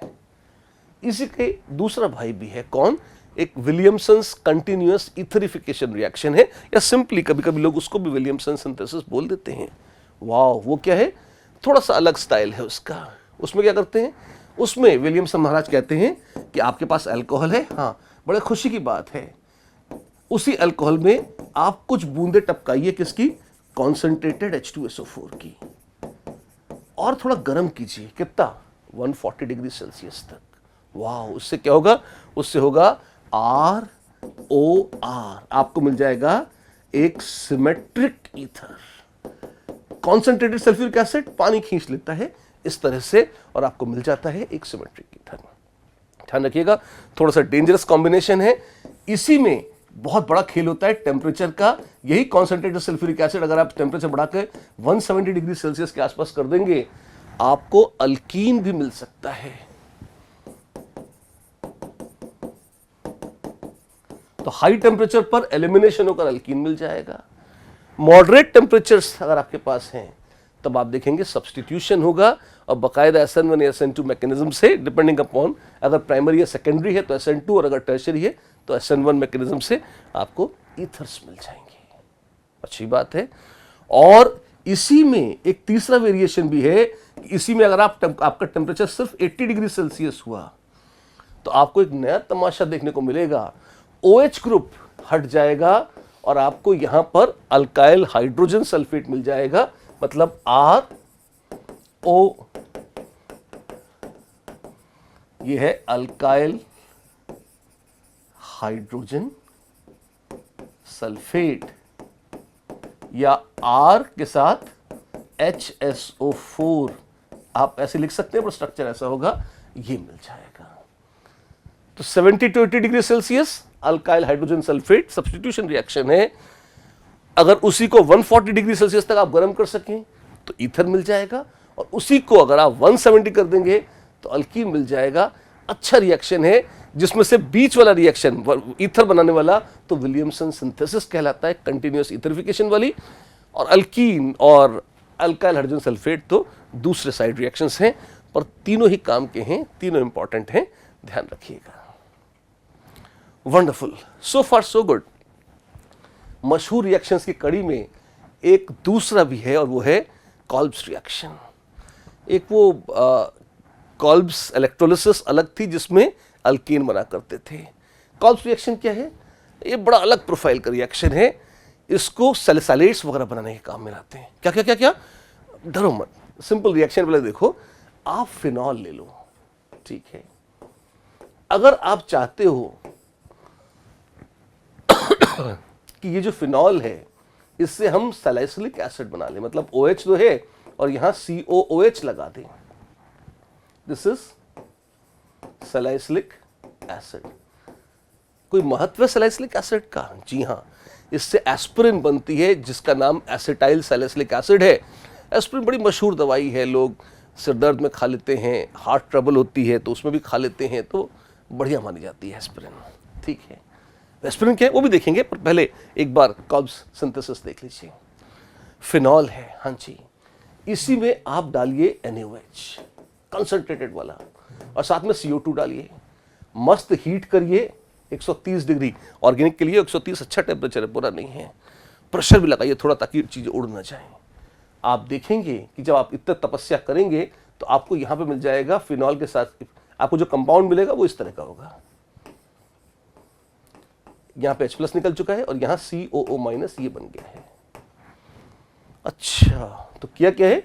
फिनॉल है, आपने इसमें CO2 अंडर प्रेशर डाली है, प्रेशर 5 से 7 एटमॉस्फेयर, टेम्परेचर हाई है 130 के आसपास, और कंसंट्रेटेड NaOH मिलाया है तो आपको ये मिल जाएगा। इसी में अगर आप थोड़ा सा एसिड डाल दें, एसिड से पुराने पाप धुल जाएंगे, सॉल्ट वापस ऐसा बन जाएगा acetyl salicylic, sorry this is simple salicylic acid. बड़ा मशहूर, बहुत ही इंडस्ट्रियली इंपॉर्टेंट कंपोनेंट है, फार्मा इंडस्ट्री में बहुत काम आता है। क्यों? इसी में अगर आप CH3COCl एसिटाइल क्लोराइड पहले डालें और बाद में पानी डाल दें तो आप पाएंगे कि आपको इससे एस्पिरिन की प्राप्ति होगी। यहां है OH और ये ऑफ कोर्स ये COH है, ये OCOCH3 ऐसी बन जाएगी एसिटाइल सैलिसिलिक एसिड, या दिस इज एस्पिरिन। वाह, तो दवाई बना ली हमने। जी हाँ, दवाई बना लिया आपने। और अगर आप अभी तक आपके सिर में दर्द हो रहा है, ईश्वर न करे हो, लेकिन अगर हो रहा है तो एस्पिरिन भी हाजिर है। तो जैसा देख देख के ऑर्गेनिक सिर दर्द हो गया, तो ऑर्गेनिक ने सिर दर्द को दूर करने का कारण भी दे दिया कि भाई एस्पिरिन खाओ और मस्त रहो। हाँ, just kidding, not a very great thing. Anyways, ये है कॉल्ब्स रिएक्शन। कॉल्ब्स रिएक्शन का ही एक भाई बंधु है। कौन? हम बात कर रहे हैं रायमर-टाइमन रिएक्शन की। रायमर-टाइमन बारा क्या बोल गए हैं? बहुत ही मशहूर रिएक्शन है और एकदम एग्जामिनर्स पागल रहते हैं, भगवान जाने क्यों इसके पीछे। ये बड़े रेयर कार्बीन मैकेनिज्म से चलता है। अच्छा, क्या करते हैं? फिनॉल है आपके पास, हाँ खुशी है, और फिनॉल में आप थोड़ा सा क्लोरोफॉर्म मिलाइए, ओके, कंसंट्रेटेड NaOH हीट कीजिए। वाह, इससे क्या होगा? इससे आपको मिलेगा सैलिसाइल एल्डिहाइड। बार बार वही चीजें आ रही है, हाँ जी बिल्कुल, आपको मिलेगा OH और इस बार एल्डिहाइड है तो CHO, सैलिसाइल एल्डिहाइड। ये भी पेन किलर के रूप में काम आता है और लोग इसे स्किन पे लगाते हैं, जैसे वो आयोडेक्स वगैरह पहले आता था, पता नहीं अब आता है नहीं, तो ये मूव वगैरह आते हैं तो उसमें भी ये टिपिकल जो स्मेल होती है वो मोस्टली इसी सैलिसाइल एल्डिहाइड की ही स्मेल होती है। अच्छा, दिलचस्प है। हाँ, दिलचस्प तो बहुत है। होता क्या है? होता ये है कि जब ये क्लोरोफॉर्म बेस से रिएक्ट करती है तो बनाती है डाइक्लोरोकार्बीन। अच्छा, और ये डाइक्लोरोकार्बीन फिनॉल से फिनॉक्साइड आयन से, क्योंकि बेस डाल दिया है आपने तो फिनॉल में H+ निकल गया है और वो बन गई है फिनॉक्साइड आयन। ऐसी ये डाइक्लोरोकार्बीन से रिएक्ट करती है और यहां पर आपको मिलता है CHO इस तरह से। इसमें आप थोड़ा एसिड डाल दीजिए तो O- का H+ बन जाएगा और आपको अंततः मिल जाएगा सैलिसाइल एल्डिहाइड। रिएक्शन मेरे साथ बोलिए, phenol with chloroform, concentrated NaOH, थोड़ा सा हीट किया 60-70 डिग्री पर और थोड़ा रुकना पड़ेगा, इंतजार करना पड़ेगा, और जब सब कुछ खत्म हो जाए तो एसिड डाल के फाइनली बेस को हटा दीजिए, हाजिर है salicyl aldehyde. This is Reimer Tiemann reaction. बहुत मशहूर, बहुत ही क्लासिक, बहुत दिलचस्प मैकेनिज्म है इसका। फटाफट बोल रहे हैं क्योंकि नेम्ड रिएक्शन का वन शॉट रिवीजन सेशन है, ताकि रिकलेक्शन, माइंड में रिकलेक्ट करने की इसकी वैल्यू सबसे ज़्यादा हो। तसल्ली से धीरे धीरे डिटेल में केस और सब केसेस वगैरह देखते हैं तो जो हमारा मैकेनिज्म वाला सेक्शन है वो चैप्टर है, आप लिंक पर क्लिक कर सकते हैं, उसे एक्सेस कर सकते हैं और वहाँ पर भी उसको देख सकते हैं अगर आप मैकेनिज्म्स के लिए एनरोल करना चाहें। वैसे मैं आपको फिर याद दिला दूँ, पैटर्न बदल चुका है जेई का। पिछले 5 साल से मैकेनिज्म पर स्ट्रेस बहुत कम हो गई है और पूरी ऑर्गेनिक कंडेंस करके मात्र 18 लेक्चर्स में जो रिएक्शंस वाला पोर्शन है बायोमोलिक्यूल्स छोड़ के हमने कवर किया है all important reactions of organic chemistry में। तो उसको भी देख सकते हैं आप। और 80% ऑफ जेई मेन या इवन एडवांस का भी 70-75% आप कर लेंगे विद मुश्किल से 15 to 20% मेहनत या एफर्ट फटाफट कर सकते हैं आप। एंड ये ऐसा मौका है जो आपको मिस बिल्कुल नहीं करना चाहिए। अभी तक जो हमने मैकेनिज्म्स देखे फटाफट देखो, एक बार रिकैप करो फटाफट। वुड्स रिएक्शन, अल्काइल हैलाइड में सोडियम डाला आरआर बनता है, सिमेट्रिकल एल्केन्स के लिए फायदा होता है, टर्शियरी में नहीं होता। और अगर अराइल हैलाइड्स हैं तो उसे फिटिक रिएक्शन बोलते हैं। अल्काइल अराइल मिक्स करते हैं तो वुड्स फिटिक, जिसकी यील्ड खराब होती है। कॉल्स इलेक्ट्रोलिसिस, RCOO- से बनता है RR, CO2 निकल जाती है। इलेक्ट्रोलिटिक रिएक्शन है, पानी में सोल्यूशन बना के करंट पास करके इलेक्ट्रोलिसिस करी जाती है। मार्कोवनिकोव एडिशन, अल्कीन्स के ऊपर HX ऐड करे, हाइड्रोजन प्रेफरेबली वहां जाती है जहां पहले से हाइड्रोजन ज्यादा है। एंटी मार्कोवनिकोव वही HBr में लगता है, सिर्फ HCl और HI में नहीं लगता। अगर HBr अल्कीन में पेरोक्साइड डाल दोगे तो मार्कोवनिकोव रूल से जैसा जुड़ना चाहिए था उसका उल्टा जुड़ता है, इसलिए एंटी मार्कोवनिकोव रूल कहते हैं। मतलब हाइड्रोजन वहां चली जाती है जहां हाइड्रोजन पहले से कम होती है in presence of peroxide only with HBr and not with HCl और HI। वो तो वैसे ही ऐड होते हैं जैसे नॉर्मल होते हैं। ये एक क्विक रिकैप था उन रिएक्शंस का जो हमने शुरू में देखे थे। फिर Friedel Craft alkylation, acylation, benzene ring में R या COR असाइल ग्रुप जोड़ना हो तो आप अल्काइल हैलाइड या असाइल हैलाइड मिलाइए। लुईस एसिड कैटलिस्ट जैसे AlCl3 या VCl3 मिलाइए, रिएक्ट होने दीजिए आराम से, आपको अल्काइल या अराइल बेंजीन मिल जाएगी। कोई खास बात, अल्काइलेशन कंट्रोल नहीं होता, रुकता नहीं है, एक के बाद एक होता चला जाता है, इसलिए लोग बुरा मानते हैं। यही नहीं, कार्बोकटाइन बनता है जो रीअरेंज हो सकता है, इसके चलते फ्रीडल-क्राफ्ट अल्काइलेशन थोड़ा सा बुरा माना जाता है। असाइलेशन में न रीअरेंजमेंट होता है और न ही एक एडिशन के बाद दूसरा होता है, तो लोग असाइलेशन को ज्यादा पसंद करते हैं। कॉल्प्स रिएक्शन, अगर बेंजीन रिंग अगर फिनॉल है आपके पास और फिनॉल से अगर आपको सैलिसिलिक एसिड बनाना है या उसके बाद एस्पिरिन भी बनानी है, ऑफ कोर्स कॉल्प रिएक्शन का हिस्सा नहीं है, एक्सटेंशन है उसका, पर बना सकते हैं। कैसे? आप लीजिए फिनॉल, डालिए मस्त concentrated NH high temperature pressure पर, उसमें उसको रिएक्शन कराइए CO2 के साथ। आप देखेंगे कि आपके पास ऑफ कोर्स उसके बाद एसिडिफाई कीजिए, आप देखेंगे सैलिसिलिक एसिड बन जाएगा। सैलिसिलिक एसिड क्या है? फिनॉल, और ऑर्थो पोजीशन पर COH ग्रुप प्यारा सा क्यूट सा लगा हुआ है। ये एक जनरल क्विक ओवरकैप था। फिंकलस्टीन और स्वार्ट्ज रिएक्शन कौन कौन से थे?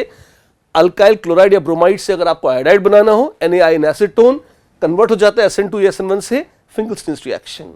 स्वार्ट्ज, अल्काइल क्लोराइड या ब्रोमाइड, इवन आयोडाइड भी हो और आपको फ्लोराइड बनाना हो तो AgF से ट्रीट करो, वार्म करो उसके साथ या मिक्स करो, आप देखोगे कि क्लोराइड, ब्रोमाइड, आयोडाइड हट जाएंगे और वहां फ्लोराइड लग जाएगा। This is Swarts reaction. तो बच्चों ये एक क्विक ओवरकैप था। ऑफ कोर्स फिर विलियमसन सिंथेसिस थी जिसमें हमने अल्कोहल से ईथर बनाना सीखा था। विलियमसन में अल्कोहल से ईथर कैसे बनेगा? अगर आपके पास सिमेट्रिकल ईथर बनाना है, ROR ही बनाना है, तो अल्कोहल लो, कॉन्क्रीट CO4 टपकाओ, 140 डिग्री सेल्सियस हीट, आप देखोगे ईथर बन जाएगा। अनसिमेट्रिकल चाहिए, विलियमसन्स ईथर सिंथेसिस है, अल्कोहल लो, फिर से सोडियम टपकाओ, उसमें सोडियम अल्कोक्साइड बनेगा, RO-, उसमें अल्काइल हैलाइड R-X मिलाओगे तो ROR-। अनसिमेट्रिकल ईथर भी ऐसे आप बाकायदा बना सकते हो। ऑर्गेनिक रिएक्शंस की वन शॉट मास्टर क्लास को आगे बढ़ाते हैं और आइए बात करते हैं रोजेनमंड्स रिडक्शन की। क्या बोल गए रोजेनमंड महाराज? वेल, कैटालिटिक हाइड्रोजनेशन का जो कैटलिस्ट था कौन सा था? वो था PD और H2। ये अल्काइंस को अल्कीन नहीं अल्केन तक रिड्यूस कर देता था, अल्कीन को भी अल्कीन बना देता था। लेकिन अगर इसको पॉइजन कर दिया जाए, कैसे पॉइजन करेंगे? जहर दे दियो। कैसे? इसको बेरियम सल्फेट साथ में यूज करो और क्विनोलिन या लेड एसीटेट पॉइजन्स के तौर पर यूज करे जाते हैं। ये पूरा तमाशा अगर साथ में लिया जाए, कैटलिस्ट की एफिशिएंसी थोड़ी सी कम हो जाती है। Alkynes are reduce to alkenes.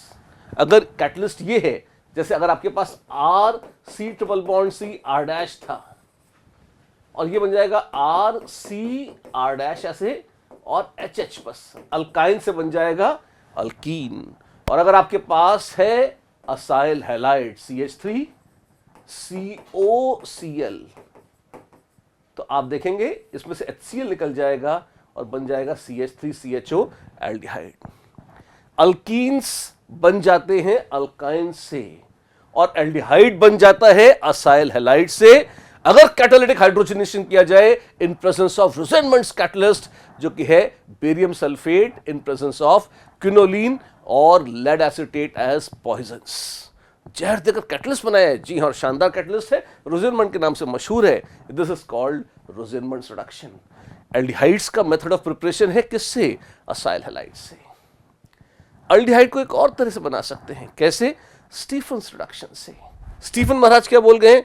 उन्होंने कहा अगर आपके पास कोई साइनाइड या नाइट्राइल है RCN, हाँ जी, अब हाइड्रोजन नहीं चाहिए आपको, है ना, आप उसको रिड्यूस करिए किससे? SnCl2 और HCl से।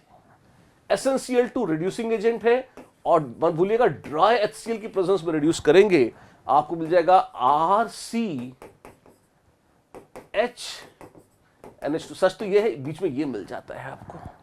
और अगर आप इसमें पानी डाल देंगे तो बहुत रैपिडली आप देखेंगे इसकी हाइड्रोलिसिस होती है और मिल जाता है RCHO। इसे आप भूल भी जाएं तो चलेगा, आप सीधा यहां पर आ सकते हैं। SnCl2 ड्राई HCl डाला और बाद में पानी डाला है, एक साथ नहीं, गड़बड़ हो जाएगी। नहीं तो अगर ऐसा करेंगे आप तो साइनाइड से बन जाएगा एल्डिहाइड। और ऑफ कोर्स नाइट्रोजन क्या करेगी? वो NH4+ बनाकर साइड में हट जाएगी, अमोनियम कैटायन बन के निकल जाएगी। तो एल्डिहाइड्स बनाने के दो तरीके, एक असाइल हैलाइड से एल्डिहाइड बन रहा है, जी हां, और दूसरा साइनाइड से बन रहा है एल्डिहाइड, बोथ रोसेनमंड और यह है स्टीफन्स रिडक्शन। अब आते हैं एक बहुत ही मशहूर रिएक्शन पर, the very famous aldol condensation. Condensation reaction क्या है? अगर दो मॉलिक्यूल मिलकर एक हो जाएं, जुड़कर एक हो जाएं, कॉम्बिनेशन में तो डायरेक्ट A+B AB बन गया। कंडेंसेशन में हो सकता है एक छोटा सा मॉलिक्यूल टूटकर अलग भी निकल जाए। जैसे यहां क्या होता है, यहां आप देखिए अगर आपके पास है CH3CHO, क्या अगर आपके पास है कोई ऐसा एल्डिहाइड जिसमें हो अल्फा हाइड्रोजन, बहुत इंपॉर्टेंट कंडीशन ध्यान रखिएगा। अल्डोल कंडेंसेशन क्या है? पहली बात तो एल्डिहाइड या कीटोन से रिएक्शन दिखाते हैं। दूसरी बात, सिर्फ वही एल्डिहाइड या कीटोन ऐसे रिएक्शन दिखाते हैं जिनमें अल्फा हाइड्रोजन होती है। ये क्या होती है? अगर आपके पास एल्डिहाइडिक या कीटोनिक ग्रुप है तो C डबल बॉन्ड O के पड़ोस वाला कार्बन है अल्फा कार्बन और उससे जुड़ी हुई हाइड्रोजन है अल्फा हाइड्रोजन। तो ये हाइड्रोजन है अल्फा हाइड्रोजन। अगर ये किसी मॉलिक्यूल में हैं तो वही दिखाएगा वही दिखाएगा अल्डोल कंडेंसेशन। और कैसे दिखाएगा? बहुत ही आसान है, आप एल्डिहाइड बना लीजिए, हाँ, और अल्फा हाइड्रोजन, जैसे ये क्या तुमने, मैंने दो बार वही एल्डिहाइड सेम मॉलिक्यूल दो बार लिख लिया है और यहां से डिंग डिंग डिंग डिंग डिंग क्या पानी निकाल दिया। अच्छा, ये कैसे हो जाएगा? आपको कोई डाइल्यूट बेस डालना है, कैसे? OH- या कार्बोनेट का भी एक्वा सॉल्यूशन है और पानी वानी अच्छे से, ज्यादा नहीं चाहिए अपने को, है ना। अगर डाइल्यूट बेस है OH- या कार्बोनेट, उसके साथ आप उबालिए आराम से, प्यार से 5, 7, 10 मिनट उबालिए, आप देखेंगे इस तरह से मॉलिक्यूल जुड़ जाएंगे। अच्छा, और क्या बनेगा? अरे देखते जाइए क्या बनेगा। ये देखिए, ये बन गया अल्फा बीटा अनसैचुरेटेड कार्बोनाइल। सुनने में बहुत फैंसी लगता है, अल्फा बीटा अनसैचुरेटेड, हाँ, बस ये बन गया। और ये CHO, ये O गलती से यहां आ गया, मत देखिए इसे, है ना। और ये है आपका अल्डोल कंडेंसेशन का प्रोडक्ट। क्या सब में यही बनता है? अगर देर तक गर्म करेंगे तो ये बनता है, और अगर आप बीच में देखना चाहें तो ये भी संभव था क्या कि आप यहां H और यहां OH लगा लेते हैं। अच्छा, C डबल बॉन्ड O के जस्ट बाजू में H, जी हाँ, और उसका अगला वाला यानी कि अल्फा कार्बन पर H और बीटा कार्बन पर OH। अल्फा के आगे आता है बीटा, इन पर H और OH लगा होता। ये क्या था? अगर पानी न निकलता तो पहले ये बन जाता, लेकिन अगर देर तक उबालेंगे, गर्म करेंगे, तो यहां से ये HOH भी निकल जाएगा और वो अल्कीन बन जाएगा, जैसा मैंने पहले आपको बताया था। तो अल्डोल कंडेंसेशन के दो प्रोडक्ट बनते हैं। अगर आपने सिर्फ NaOH डाल दिया है तो आपको ये H और OH लगा हुआ प्रोडक्ट मिल जाएगा। अगर हीट भी कर दिया है या देर तक, लंबे समय तक छोड़ दिया है, दोनों ही कंडीशंस में आप पाएंगे ये HOH निकल जाएंगे और आपको यहां पर ये अल्कीन वाला प्रोडक्ट इस प्रकार प्राप्त हो जाएगा जैसा हमने पहले बनाया था। ये है एक क्विक रिकैप अल्डोल कंडेंसेशन का। अगर सेम तरह के मॉलिक्यूल हो, जैसे यहां पर एक ही सेम एल्डिहाइड के दो मॉलिक्यूल थे, तो सेल्फ अल्डोल कहलाता है। अगर दो अलग अलग होते तो क्रॉस अल्डोल कंडेंसेशन भी कहलाता। जैसे मान लीजिए अगर आपके पास था ये CH3CHO, इसी के साथ मान लीजिए बेंजाल्डिहाइड होता। अच्छा, तो तब क्या करते? तब भी कर लेते, करके दिखाते हैं। देखिए, क्रॉस अल्डोल में अगर दो तरह के एल्डिहाइड्स हैं तो संभावनाएं देखिए, जैसे आपके पास होता CO, PH और H। अब इसके पास तो अल्फा हाइड्रोजन है ही नहीं, तो ये तो सिर्फ यहां से ऐसे रिएक्ट कर सकता है। करता तो क्या बनता है? HCHO, हाँ जी, यहां पे PH, CH और बीच में डबल बॉन्ड ऐसे। ओ वाह, ये क्या था? ये क्रॉस अल्डोल का प्रोडक्ट था, जिसमें एसिटाल्डिहाइड और बेंजाल्डिहाइड के बीच में इनके मिक्सचर को मिलाकर अगर हमने NaOH डाल दिया तो क्रॉस अल्डोल हो जाएगा और इस तरह का प्रोडक्ट मिलेगा। राइट? तो अल्डोल सेल्फ और क्रॉस दोनों ही संभव हैं।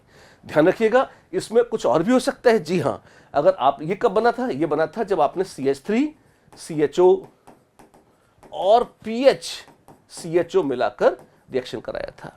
तो ये एक दूसरे के साथ रिएक्ट करेंगे। यस, मत भूलिएगा, अल्डिहाइड यहां सेल्फ अल्डोल भी करवा सकता है। सेल्फ अल्डोल भी थोड़ा बहुत बनेगा, आप उसे रोक नहीं पाएंगे।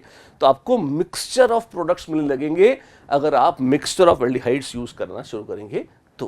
पर शर्त मत भूलिएगा, अल्फा हाइड्रोजन होनी आवश्यक है अगर आप अल्डोल कंडेंसेशन कराना चाहते हैं। अल्डोल के सबसे की इंपॉर्टेंट पॉइंट गिन के मेरे साथ कर कीजिए। अल्डोल कंडेंसेशन किस में होता है? नंबर 1, अल्डिहाइड और कीटोन में। क्या हर अल्डिहाइड कीटोन में? नहीं, उन अल्डिहाइड्स और कीटोन में जिनके पास कम से कम एक और प्रेफरेबली दो अल्फा हाइड्रोजन है, तो क्या कहना, और अगर एक तो कम से कम होनी चाहिए। ठीक है, अल्फा हाइड्रोजन कौन सी थी? वो अल्फा कार्बन, जो अल्फा कार्बन से जुड़ी हो। अल्फा कार्बन कौन? C डबल बॉन्ड के बाजू वाला कार्बन है अल्फा कार्बन, उससे जुड़ी हुई हाइड्रोजन है alpha hydrogen. Point number 3, reaction में क्या होता है? जो अल्फा हाइड्रोजन होती हैं वो दो अल्फा हाइड्रोजन को एक दूसरे मॉलिक्यूल के C डबल बॉन्ड O वाले O के साथ आप पानी बना के निकाल दीजिए, और अल्फा कार्बन और दूसरे वाले मॉलिक्यूल का कार्बोनाइल कार्बन, इनको डबल बॉन्ड से आप जोड़ देंगे तो आपको इस तरह से अल्फा बीटा अनसैचुरेटेड कार्बोनिल का फाइनल प्रोडक्ट मिल जाएगा। अगला पॉइंट क्या है? अगर ये आपके पास जो अल्कीन प्रोडक्ट आया है, मत भूलिएगा, ये तब आएगा जब आप या तो एक्सेस बेस यूज करें, लंबे टाइम तक पड़ा रहने दें, या फिर हीट कर दें, तो आपको इस तरह से अल्कीन मिल जाएगा यहां पे। लेकिन यह भी हो सकता था अल्कीन की बजाय यहां पर H और OH लिखा हुआ मिल जाए। यहां पे H और यहां OH, अल्फा कार्बन पे H और बीटा पर OH। ये कब? ये शुरू में बनता है, बीच में बनता है, जब कंडेंसेशन शुरू होता है तो पहले यही बनता है। अच्छा, और टाइम बीतने के साथ अल्कीन बनता है। तो अगर आपसे कोई कहे सिर्फ अल्डोल चाहिए, तो अल्डिहाइड और अल्कोहल, असली अल्डोल तो यही है। वो बात अलग है कि अधिकांश केसेस में अल्डोल आगे बढ़कर आपको वो अल्कीन देता है जो हमने पहले लिखा था। लास्ट पॉइंट, अगर अलग अलग अल्डिहाइड्स और कीटोन का मिक्सचर मिलाकर अल्डोल कंडेंसेशन कराया जाए तो क्रॉस अल्डोल कहते हैं। क्रॉस अल्डोल में मिक्सचर ऑफ अल्डिहाइड्स या कीटोन्स के प्रोडक्ट्स मिल सकते हैं, मतलब एक से ज्यादा अल्डोल प्रोडक्ट्स भी मिल सकते हैं, इनफैक्ट मिलते हैं। बहुत इंपॉर्टेंट रिएक्शन है, शायद सबसे इंपॉर्टेंट दो रिएक्शन से। कौन से? एक अल्डोल और दूसरा कैनिजारो। अल्डोल को हमने देखा और अब बारी है किसकी? कैनिजारोस रिएक्शन की।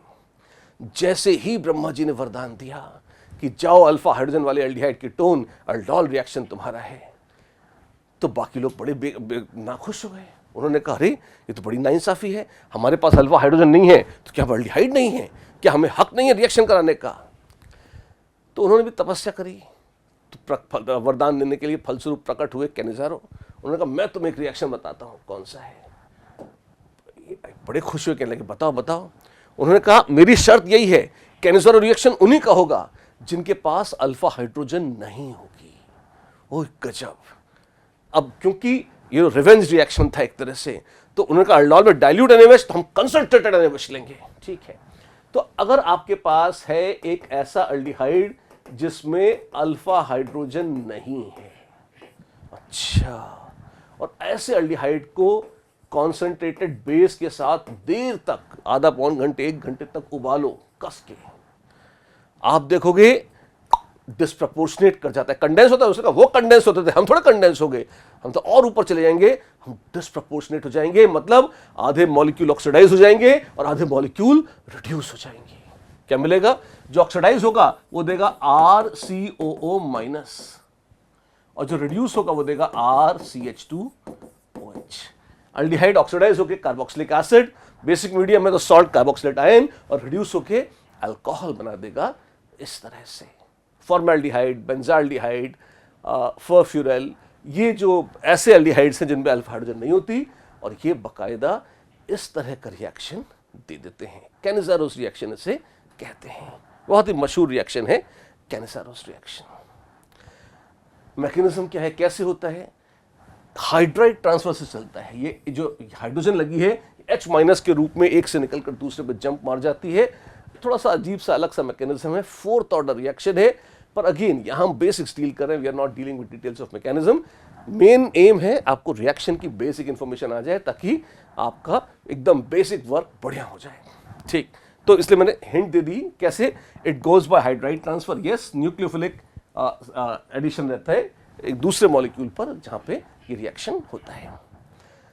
अगर एक ही तरह का एल्डिहाइड है तो सिंपल कैनिज़ारो है, अगर मिक्सचर ऑफ एल्डिहाइड्स हैं तो क्रॉस कैनिज़ारो कहा जाता है। जैसे अगर आपके पास है बेंजाल्डिहाइड PHCOH और आपके पास है फॉर्मेल्डिहाइड HCOH।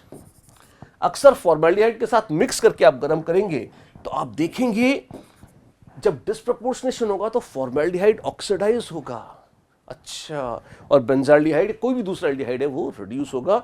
मोस्टली यही होता है, formaldehyde gets oxidised to HCOO minus, and जो दूसरा एल्डिहाइड है वो रिड्यूस होके अल्कोहल बना देता है। तो crossed Cannizzaro with formaldehyde usually reduces the other aldehyde while oxidising formaldehyde. ये बेसिक पॉइंट्स हैं इस बहुत ही इंपॉर्टेंट कैनिज़ारो रिएक्शन के, जो आपको पता होने चाहिए। जो सबसे बड़े इंपॉर्टेंट 2 रिएक्शन थे इसकी, लेकिन इनके बाद आता है इससे भी ज्यादा या एटलीस्ट उतने ही इंपॉर्टेंस का एक तीसरा रिएक्शन है, तिकड़ी बड़ी इंपॉर्टेंट है। जी हां, हम बात कर रहे हैं हेलोफॉर्म रिएक्शन की। हेलोफॉर्म में क्या होता है? हेलोफॉर्म होती क्या है? हेलोफॉर्म होती है, ये कॉमन नेम है 3 मॉलिक्यूल्स के लिए, क्लोरोफॉर्म, ब्रोमोफॉर्म और आयोडोफॉर्म। जनरल फॉर्मूला हेलोफॉर्म्स का क्या है? हेलोफॉर्म होती है CHX3। अगर आपके पास CHCl3 है तो क्लोरोफॉर्म, CHBr3 है तो ब्रोमोफॉर्म, और CHI3 है तो आयोडोफॉर्म।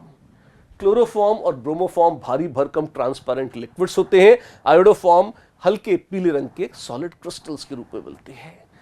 बेहोश करने के लिए लोग क्लोरोफॉर्म सूंघाते हैं। हाँ, ये वही क्लोरोफॉर्म है, सूंघने की लायक चीज़ नहीं, बहुत खुशबूदार होती है, बुरी नहीं लगती, इंसानों को अच्छी लगती है इसकी स्मेल, लेकिन अगर आप देर तक सूंघ लें तो आउट हो जाएंगे, और कोई बहुत ज़्यादा सूंघ लें तो फिर आउट ही रहेंगे, इन नहीं होंगे वापस, मतलब ऐसी बेहोशी भी आ जाएगी जो फिर लौट कर नहीं आएगी। तो डेंजरस केमिकल है, बहुत ज़्यादा इसको सूंघ सांघ के इसका आनंद लेने का प्रयास न करें। मतलब डेंजरस का मतलब पोटेशियम साइनाइड नहीं है, लैब में रखा होता है, पर बच्चे खेल खेल में थोड़ा बहुत सूंघ भी लेते हैं, थोड़े बहुत से कुछ नहीं होता, लेकिन देर तक इसका एक्सपोजर बिल्कुल नहीं लेना चाहिए, ध्यान रखिएगा। होता क्या है? हेलोफॉर्म रिएक्शन बहुत मशहूर रिएक्शन है। ये मिथाइल कीटोन्स को टेस्ट करने के काम में लाया जाता है। मतलब अगर आपके पास है RCOCH3, ये क्या हो गया? ये हो गया मिथाइल कीटोन, एक ऐसा कीटोन जिसमें 2 नंबर कार्बन पर C डबल बॉन्ड लगा हुआ है। तो मिथाइल कीटोन्स की शानदार टेस्टिंग हो सकती है किसके? हेलोफॉर्म रिएक्शन के दम पे। रिएक्शन में क्या करना होगा? रिएजेंट क्या है? अगर किसी भी मिथाइल कीटोन को आप मिक्स करें हैलोजन, हैलोजन का मतलब है क्लोरीन, ब्रोमीन या आयोडीन से, और उसमें बेस डाल दें, अच्छा, और रखे रहें। ऑर्गेनिक में जल्दी नहीं होती, कुछ आराम से होता है काम। कुछ देर बाद आप देखेंगे एक भारी सा ट्रांसपेरेंट लिक्विड नीचे बैठ गया है। अगर वो क्लोरोफॉर्म या ब्रोमोफॉर्म है और येलो क्रिस्टल्स दिख जाए तो वाह, ये आयोडोफॉर्म है। ये बड़ा मशहूर टेस्ट है और लोग कहते हैं हेलोफॉर्म टेस्ट से। क्लोरोफॉर्म तो सूंघ के पता लगा सकते हैं, आयोडोफॉर्म के तो क्रिस्टल्स दिख जाते हैं, तो बड़ा स्पष्ट रूप से दिखाई पड़ जाता है क्या हो रहा है।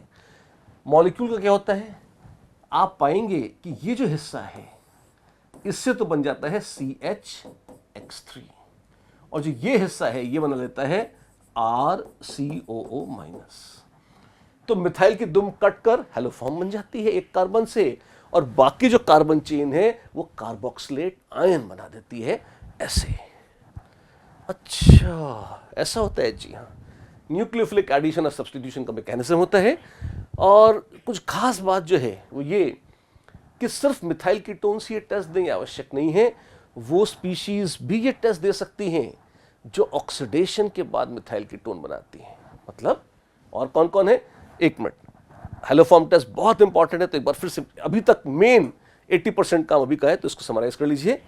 कौन देता है, ये मिथाइल कीटोन्स देते हैं, या वो सब्सटेंस जो ऑक्सीडाइज होने पर मिथाइल कीटोन दे दें, वो भी हेलोफॉर्म टेस्ट दे सकते हैं। अच्छा, जैसे जैसे मान लीजिए आपके पास था कुछ ऐसा, ये मॉलिक्यूल है, OH लगा है। अब अगर आप इसका ऑक्सीडेशन करेंगे तो आप पाएंगे कि ये देखिए, ये बन गया मिथाइल कीटोन। अच्छा जी, ऑक्सीडाइज कौन कर रहे हैं, हैलोजन। तो वो सब्सटेंस जो खुद मिथाइल कीटोन्स हैं, या वो जो ऑक्सीडेशन पर मिथाइल कीटोन दे दें, यानी कि 2 अल्केनॉल्स, जहां 2 नंबर पर अल्कोहल लगा है, वो भी हेलोफॉर्म टेस्ट दे सकते हैं। इतने ही हैं, इसके अलावा 2-3 और हैं, एसिटाल्डिहाइड, इथेनॉल। अच्छा, ये जी हाँ, ये भी हेलोफॉर्म टेस्ट देते हैं। रिसोर्सिनॉल भी हेलोफॉर्म टेस्ट दे देती है। रिसोर्सिनॉल क्या है, रेयर एक्सेप्शन है, बहुत ज्यादा भावुक होने की जरूरत नहीं है। अगर आप कॉम्पिटिटिव एग्जाम्स की तैयारी कर रहे हैं तो आपके काम का है, ये है रिसोर्सिनॉल, और रिसोर्सिनॉल भी हेलोफॉर्म टेस्ट देती है। तो जो मिथाइल कीटोन या 2 अल्कोहल नहीं है उनके अलावा रिसोर्सिनॉल, जी हाँ, एसिटाल्डिहाइड, यस, इथेनॉल, यस, ये भी हेलोफॉर्म टेस्ट दे देंगे। रिएक्टिव मिथिलीन ग्रुप जिनमें होता है वो भी हेलोफॉर्म टेस्ट दे देते हैं। अच्छी बात है। तो कैसे देंगे, अगर ऐसे किसी सब्सटेंस में, ऐसे किसी ऑर्गेनिक कंपाउंड में आप हेलोजन अर्थात क्लोरीन, ब्रोमीन या आयोडीन डाल दें और बेस डाल दें और छोड़ दें, कुछ देर लगेगी, रिएक्शन हो जाएगा। कोई और रिएजेंट नहीं है, एक और हो सकता है, CaOCl2 ब्लीचिंग पाउडर। लोग इसको भी यूज करते हैं, और ब्लीचिंग पाउडर से भी, मतलब क्लोरीन प्लस कैल्शियम हाइड्रोक्साइड की बजाय सीधे ब्लीचिंग पाउडर डाल दीजिए, ये भी हेलोफॉर्म टेस्ट दे सकती है। इतनी सारी बातें, क्योंकि बहुत इंपॉर्टेंट रिएक्शन है, बहुत आता है, रूप बदल बदल कर सूप नखा की तरह, तो आपको ये हर रूप में याद होना चाहिए। हेलोफॉर्म टेस्ट है ये। अगर एल्डिहाइड या कीटोन को रिड्यूस करके अल्केन बनाना है, उनका C डबल बॉन्ड O का सिर काट देना है और सिंपली उसको अल्केन बना देना है, क्या तरीका है, 2 बहुत मशहूर तरीके हैं। उनमें से पहला है क्लेमेंसन्स रिडक्शन। क्लेमेंसन वैज्ञानिक का नाम है, जिंक अमालगम इन कॉन्सेंट्रेटेड HCl। आप अमालगम समझते हैं, मरकरी अगर सॉल्वेंट ले और उसमें जिंक को घोल लें और इस मिक्सचर को टपका दें कॉन्सेंट्रेटेड HCl में, आप देखेंगे एक शानदार धकाधक रिडक्शन होगा, और जितने भी एल्डिहाइड हैं या जितने भी कीटोन्स हैं वो सब के सब रिड्यूस होके अल्केन दे देंगे। अच्छा, जैसे 2 कार्बन था तो 2 कार्बन से इथेन बन जाएगी, 4 से ब्यूटेन बन जाएगी, इस तरह से। एसिडिक मीडियम में एल्डिहाइड या कीटोन से अल्केन बनाने का शानदार तरीका है, कौन सा, 2 तरीके, एसिडिक मीडियम में क्लेमेंसन्स रिडक्शन, और बेसिक मीडियम में वोल्फ-किश्नर सिंथेसिस। वोल्फ-किश्नर ये क्या है, सेम एल्डिहाइड कीटोन है, अब रिएजेंट बदल गया, आप इसमें हाइड्रोजीन डालिए पहले और फिर कंसंट्रेटेड बेस डाल के उबाल दीजिए। गजब।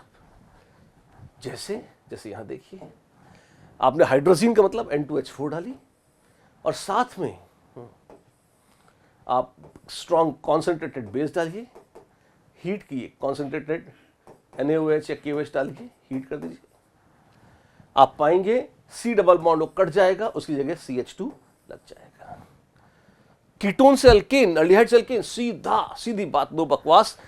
बेसिक मीडियम में वॉल्फ-किश्नर और एसिडिक मीडियम में क्लेमेंसन्स रिडक्शन कहलाता है। अब बारी आती है परकिंस कंडेंसेशन या परकिन रिएक्शन की। शानदार है रिएक्शन, और ये होता है किसके लिए? सबसे पहले नोट कीजिए, ये होता है एरोमेटिक एल्डिहाइड्स के लिए। एरोमेटिक एल्डिहाइड्स का कंडेंसेशन रिएक्शन है किसके साथ? वो है acetic anhydride HCH2 COO COCH3। Wow, क्या है? This is acetic anhydride. ये रिएक्टेंट्स हैं।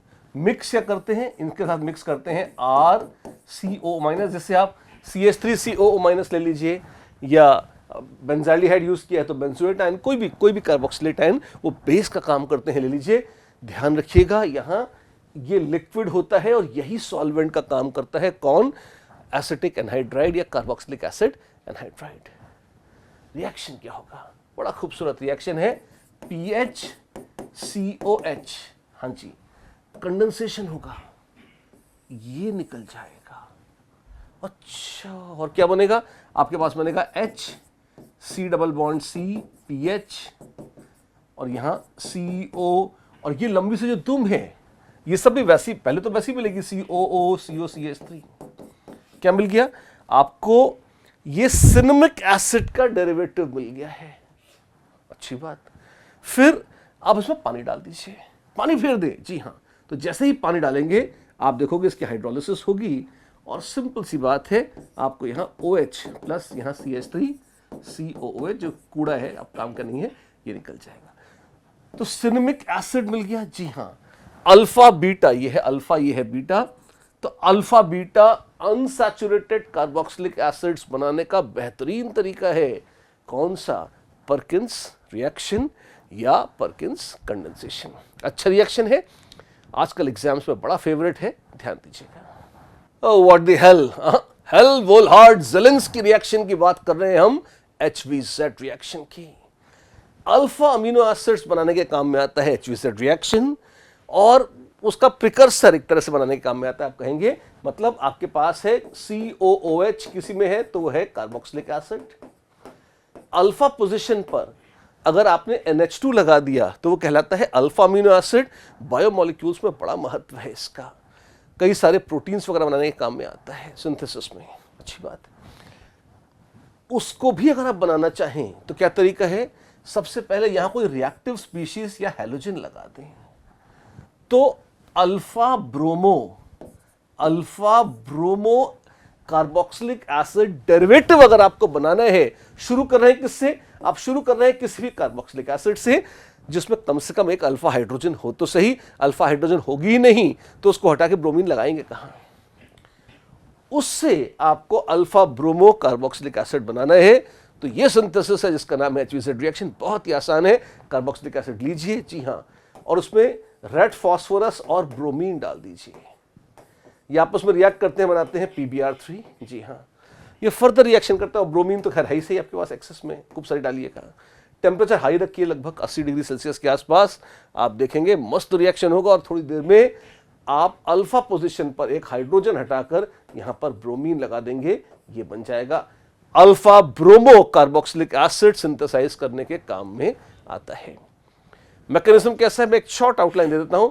सबसे पहले कार्बोक्सिलिक एसिड से PBr3 रिएक्ट करता है, असाइल हैलाइड बनाता है। ये असाइल हैलाइड फिर अपना इनॉल बनाता है। उस इनॉल में आप जो अल्कीन बनता है उसके ऊपर फिर एडिशन रिएक्शन होता है, और वहां से ये अल्फा हेलो एसिड बनता है। ये क्विक ओवरव्यू है मैकेनिज्म का, बहुत थोड़ा सा डीप है और बहुत ज़्यादा काम नहीं आता मैकेनिज्म, लेकिन हाँ रिएक्शन खूबसूरत है, बहुत ही यूजफुल रिएक्शन है। और एक चर्चा जो यहाँ पे शामिल तो नहीं है, लेकिन अगर इसमें आप अमोनिया डाल दीजिए, ये HVZ का हिस्सा नहीं है, लेकिन अगर आप इसमें अमोनिया डाल देंगे तो आप पाएंगे कि ये अमीनो एसिड भी, मतलब Br हट के यहाँ NH2 लग जाएगा, और आप पाएंगे कि आपको मिल चुका है अल्फा अमीनो एसिड। बहुत ही पॉपुलर शानदार रिएक्शन, हेल-वोल्हार्ड ज़ेलेंस्की उर्फ HVZ रिएक्शन। फटाफट रिवीजन कर रहे हैं हम। तो अब देखिए जब इतनी बातें हो चुकी हैं, अब बात होगी थोड़ी बहुत अमीन्स की। अच्छा, बड़े इंपॉर्टेंट हैं डायजोनियम काइंस के रिएक्शन और डायजोटाइजेशन टाइप के रिएक्शंस, कौन कौन से। लेकिन उसके पहले आप देखिए सबसे मशहूर रिएक्शंस में से एक है हॉफमैन्स ब्रोमोमाइड रिएक्शन। किस काम आता है? अगर आपके पास है कार्बोक्सिलिक एसिड अमाइड, क्या है आपके पास? आपके पास है अमाइड RCONH2, और उसमें से आप CO हटाना चाहते हैं और आप बनाना चाहते हैं RNH2। RCONH2 से अगर आप सीधे RNH2 पर आना चाहते हैं, ये CO बीच में हटाना चाहते हैं, अमाइड से अमीन बनाना चाहते हैं, तो शानदार रिएक्शन है हॉफमैन्स ब्रोमोमाइड। क्या करेंगे? अमाइड लीजिए, ब्रोमीन डालिए, NaOH डालिए, गर्म कर दीजिए। वाह, क्या होगा? गर्म हो जाएगा, रिएक्शन होगा, फिर अंततः पानी डाल दीजिए गरम गरम में, बढ़िया हाइड्रोलिसिस हो जाएगी, बिल्कुल क्या मिल जाएगा? अमीन। रिएक्शन कैसे होता है? रिएक्शन बहुत मजेदार है। H+ निकलता है, ब्रोमीन यहाँ जुड़ जाती है, वगैरह वगैरह करके 3-4 स्टेप्स होते हैं। We are not worried about the mechanism at the moment. हाँ, बीच में इसमें एक बहुत रहस्यमय इंटरमीडिएट बनता है और वो बनता है अल्काइल आइसोसायनेट RnCO। बहुत ही जहरीला कंपाउंड होता है ये। भोपाल गैस कांड में जो गैस, जहरीली गैस फैली थी, वो मिथाइल आइसोसाइनेट थी, तो इसी का भाई बंधु थी। तो डेंजरस रिएक्शन है ये, विषैला भी है, केमिकली बड़ा यूजफुल है कि ये प्रोडक्ट थोड़ा रिएक्टिव होता है, वर्सेटाइल होता है, कई दूसरी चीजें बनाने के काम में आता है। तो ये इंटरमीडिएट के रूप में इसमें बनता है, जिसकी फर्दर हाइड्रोलिसिस जब हो जाती है, इसमें OH- या H+ के साथ अगर आप पानी से रिएक्शन कराएंगे तो ये आपको अंततः अमीन दे देगा। हॉफमैन्स ब्रोमोमाइड रिएक्शन, अमाइड को अमीन में कन्वर्ट करना ब्रोमीन और NaOH की मदद से, बहुत ही क्लासिक मशहूर रिएक्शन है, आपको आना चाहिए।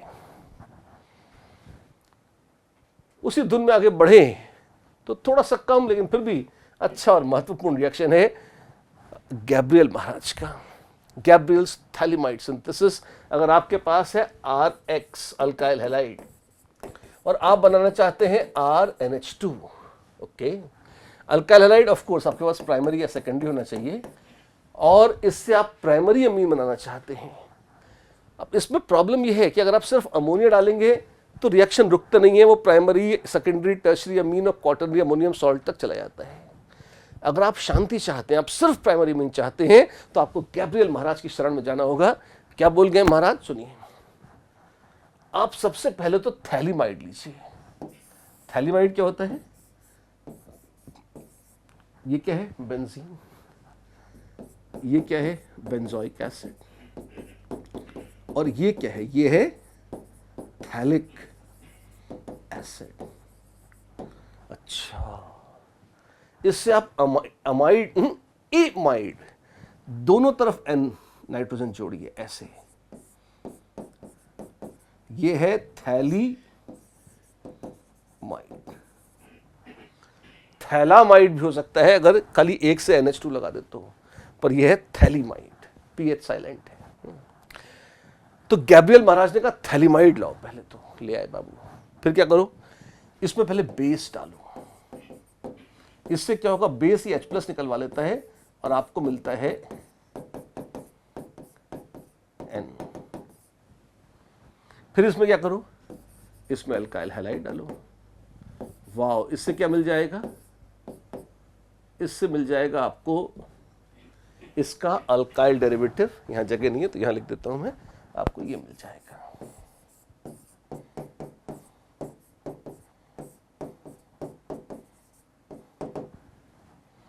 और जब ये अल्काइल डेरिवेटिव मिल गया आपको, आप फिर क्या करेंगे? आप इसको बेस डालिए और गर्म कर दीजिए, तो आपको मिल जाएगा COO-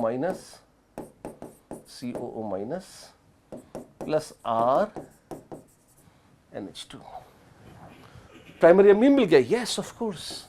और ये जो मिला है इसमें आप H+ डालिए और बाद में अमोनिया डाल के गर्म कर दीजिए, तो आपको वापस वो थैलिमाइड मिल जाएगा। कथा जाई परिपुण्य दोहराई। ये थैलिमाइड वापस मिल गया है, दोबारा वह चक्र चला लीजिए इस तरह से। This is very very famous Gabriel's phthalimide synthesis. सीधे अल्काइल हैलाइड और अमोनिया कंबाइन नहीं कराए जाते, इनडायरेक्टली थैलिमाइड के थ्रू आप कंबाइन करा रहे हैं, तो आप अल्काइल हैलाइड से प्राइमरी अमीन बना सकते हैं इस सिंथेसिस से। ये इसकी खास बात है। There we are. मशहूर रिएक्शंस की श्रृंखला में एक बहुत ही मशहूर रिएक्शन है डायएज़ोटाइजेशन रिएक्शन। ये क्या भला है? अगर आपके पास है कोई एरोमेटिक अमीन जैसे एनिलीन, हाँ जी, और आप इसमें डाल दीजिए NaNO2 and dilute HCl। Temperature ठंडा ठंडा रखिए, बर्फ के टुकड़े डाल लीजिए चाहे तो 0 to 5 डिग्री सेल्सियस। आप देखेंगे ये NH2 ग्रुप जो है ये रिएक्ट कर जाएगा और बना लेगा, ये है BDC, बेंजीन डाइजोनियम क्लोराइड। ये डायजो ग्रुप बना दिया है आपने यहां पे। ये है बेंजीन डायजोनियम कैटायन, सिर्फ इतना लें, और Cl माइनस है क्लोराइड, है ना। ये जो बेंजीन डायजोनियम कैटायन है इसका फॉर्मेशन कहलाता है डायएज़ोटाइजेशन। तो एक स्टेबल कंपाउंड है, जी हाँ। अगर ये अराइल ना होकर अल्काइल ग्रुप होता तो N2 भाग जाती, अल्कोहल मिल जाता, पर अराइल ग्रुप एकदम से फिनाइल कटायन जैसा नहीं बना सकता, तो ये थोड़ी देर टिक जाता है। इसे रखे रहेंगे 10-15 मिनट, 20 मिनट, आधे घंटे पड़ा रहेगा, तब लोग इससे आगे रिएक्शन करा के दूसरी चीजें बना लेते हैं। BDC या बेंजीन डाइजोनियम क्लोराइड या बेंजीन डाइजोनियम कैटायन, यहां पर कैटायन भी सी से है, क्लोराइड भी सी से ही है, तो अगर आप सिर्फ कैटायन भी देखेंगे, क्लोराइड तो कूड़ा है, कैटायन काम का है। ये बड़ी शानदार चीज है, कई रिएक्शंस की सिंथेसिस में काम आता है, पर फिलहाल तो इतना ही करना है। हम डायएज़ोटाइजेशन कर रहे हैं एनिलीन का। किस किस का होता है? कभी भी एरोमेटिक रिंग से NH2 ग्रुप जुड़ा हुआ हो वो ये काम कर लेगा। कोई भी एरोमेटिक रिंग हो सकता है। अगर आपके पास नैफ्थलीन है जैसे, और यहां पर NH2 था, और आप इसका डायएज़ोटाइजेशन कराएंगे तो क्या मिल जाएगा? ठीक इसी तर्ज पर आपको यहां भी N2+ ऐसे मिल जाएगा, राइट। This is डायएज़ोटाइजेशन। अब बारी है बहुत ही मशहूर सैंडमेयर महाराज की। ये सारे मशहूर हैं ही, लेकिन फेमस हैं, काम के हैं, बहुत काम के हैं। सैंडमेयर महाराज क्या बोल गए हैं? आपके पास अगर है BDC, बेंजीन डाइजोनियम क्लोराइड, और यदि आप उसमें सिर्फ बेंजीन मतलब डाइजोनियम हटाकर वहां Cl जोड़ना चाहते हैं, क्लोरोबेंजीन बनाना चाहते हैं, क्या तरीका है? CuCl HCl डाल दीजिए, रेडिकल मैकेनिज्म से रिएक्शनों का हल्का सा गर्म कर दीजिए 60 से 80 डिग्री सेल्सियस, आप पाएंगे आपको क्लोरोबेंजीन मिल जाएगी। वर्सेटाइल रिएक्शन है। आपके पास है pH N2+ Cl-, हाँ जी, और आप चाहते हैं कि आप इसे PHCl बना दें, तो आपको CuCl और HCl ये डालना पड़ेगा। पर अगर आप इसमें CuBr और HBr डाल दें तो आपको PHBr भी मिल जाएगा। अच्छा, ऐसा है, जी हाँ। और मजे की बात है, इसी में अगर आप Ki डाल दें, आपको तो CuI Ki नहीं, सिर्फ Ki भी डाल देंगे तो आपको PHI भी मिल जाएगा। अरे वाह! तो ये सबके सब सैंडमेयर वेरिएशन ही सही, पर हाँ ये सैंडमेयरिश हैं, वही है। लेकिन तो इनफैक्ट ऑफिशियली ये दो रिएक्शंस सैंडमेयर्स रिएक्शन कहलाते हैं। थोड़ी सी सूचना और है, अगर आप CuCN और HCN मिलाएंगे तो आपको PHCN भी मिल सकता है। तो साइनाइड स्यूडो हैलाइड है, तो जैसे क्लोराइड ब्रोमाइड, ऐसे झूठ मूठ का हैलाइड साइनाइड ले लेंगे, मिलते जुलते सीरीज ऑफ रिएक्शन आपको इस तरह से यहां मिल जाएंगे। गेटरमैन रिएक्शन, बच्चे बड़ा आनंद लेते हैं इस नाम का, गेटरमैन या जो भी मैन है ये, है ना। तो गेटरमैन महाराज क्या बोल गए हैं? मिलता जुलता काम है, थोड़ा सा ही फर्क है। अगर आपके पास था बेंजीन डाइजोनियम क्लोराइड और आपको क्लोरोबेंजीन बनाना ही है, तो आप सिर्फ कॉपर पाउडर डाल दीजिए और गर्म कर दीजिए, बस। हाँ जी, उससे भी एक काम हो जाएगा और आपको क्लोरोबेंजीन मिल जाएगी। वो सैंडमेयर थे, ये गटरमैन है। आई मीन गैटरमैन है। बहुत महत्वपूर्ण नहीं है, पर फिर भी ऐसा रिएक्शन है जिसकी नाम से चर्चा है एनसीईआरटी में, इसलिए हमने आपको बोल दिया। शॉर्ट एंड बॉर्मन रिएक्शन, ये क्या है? बड़ा मजेदार रिएक्शन है ये भी।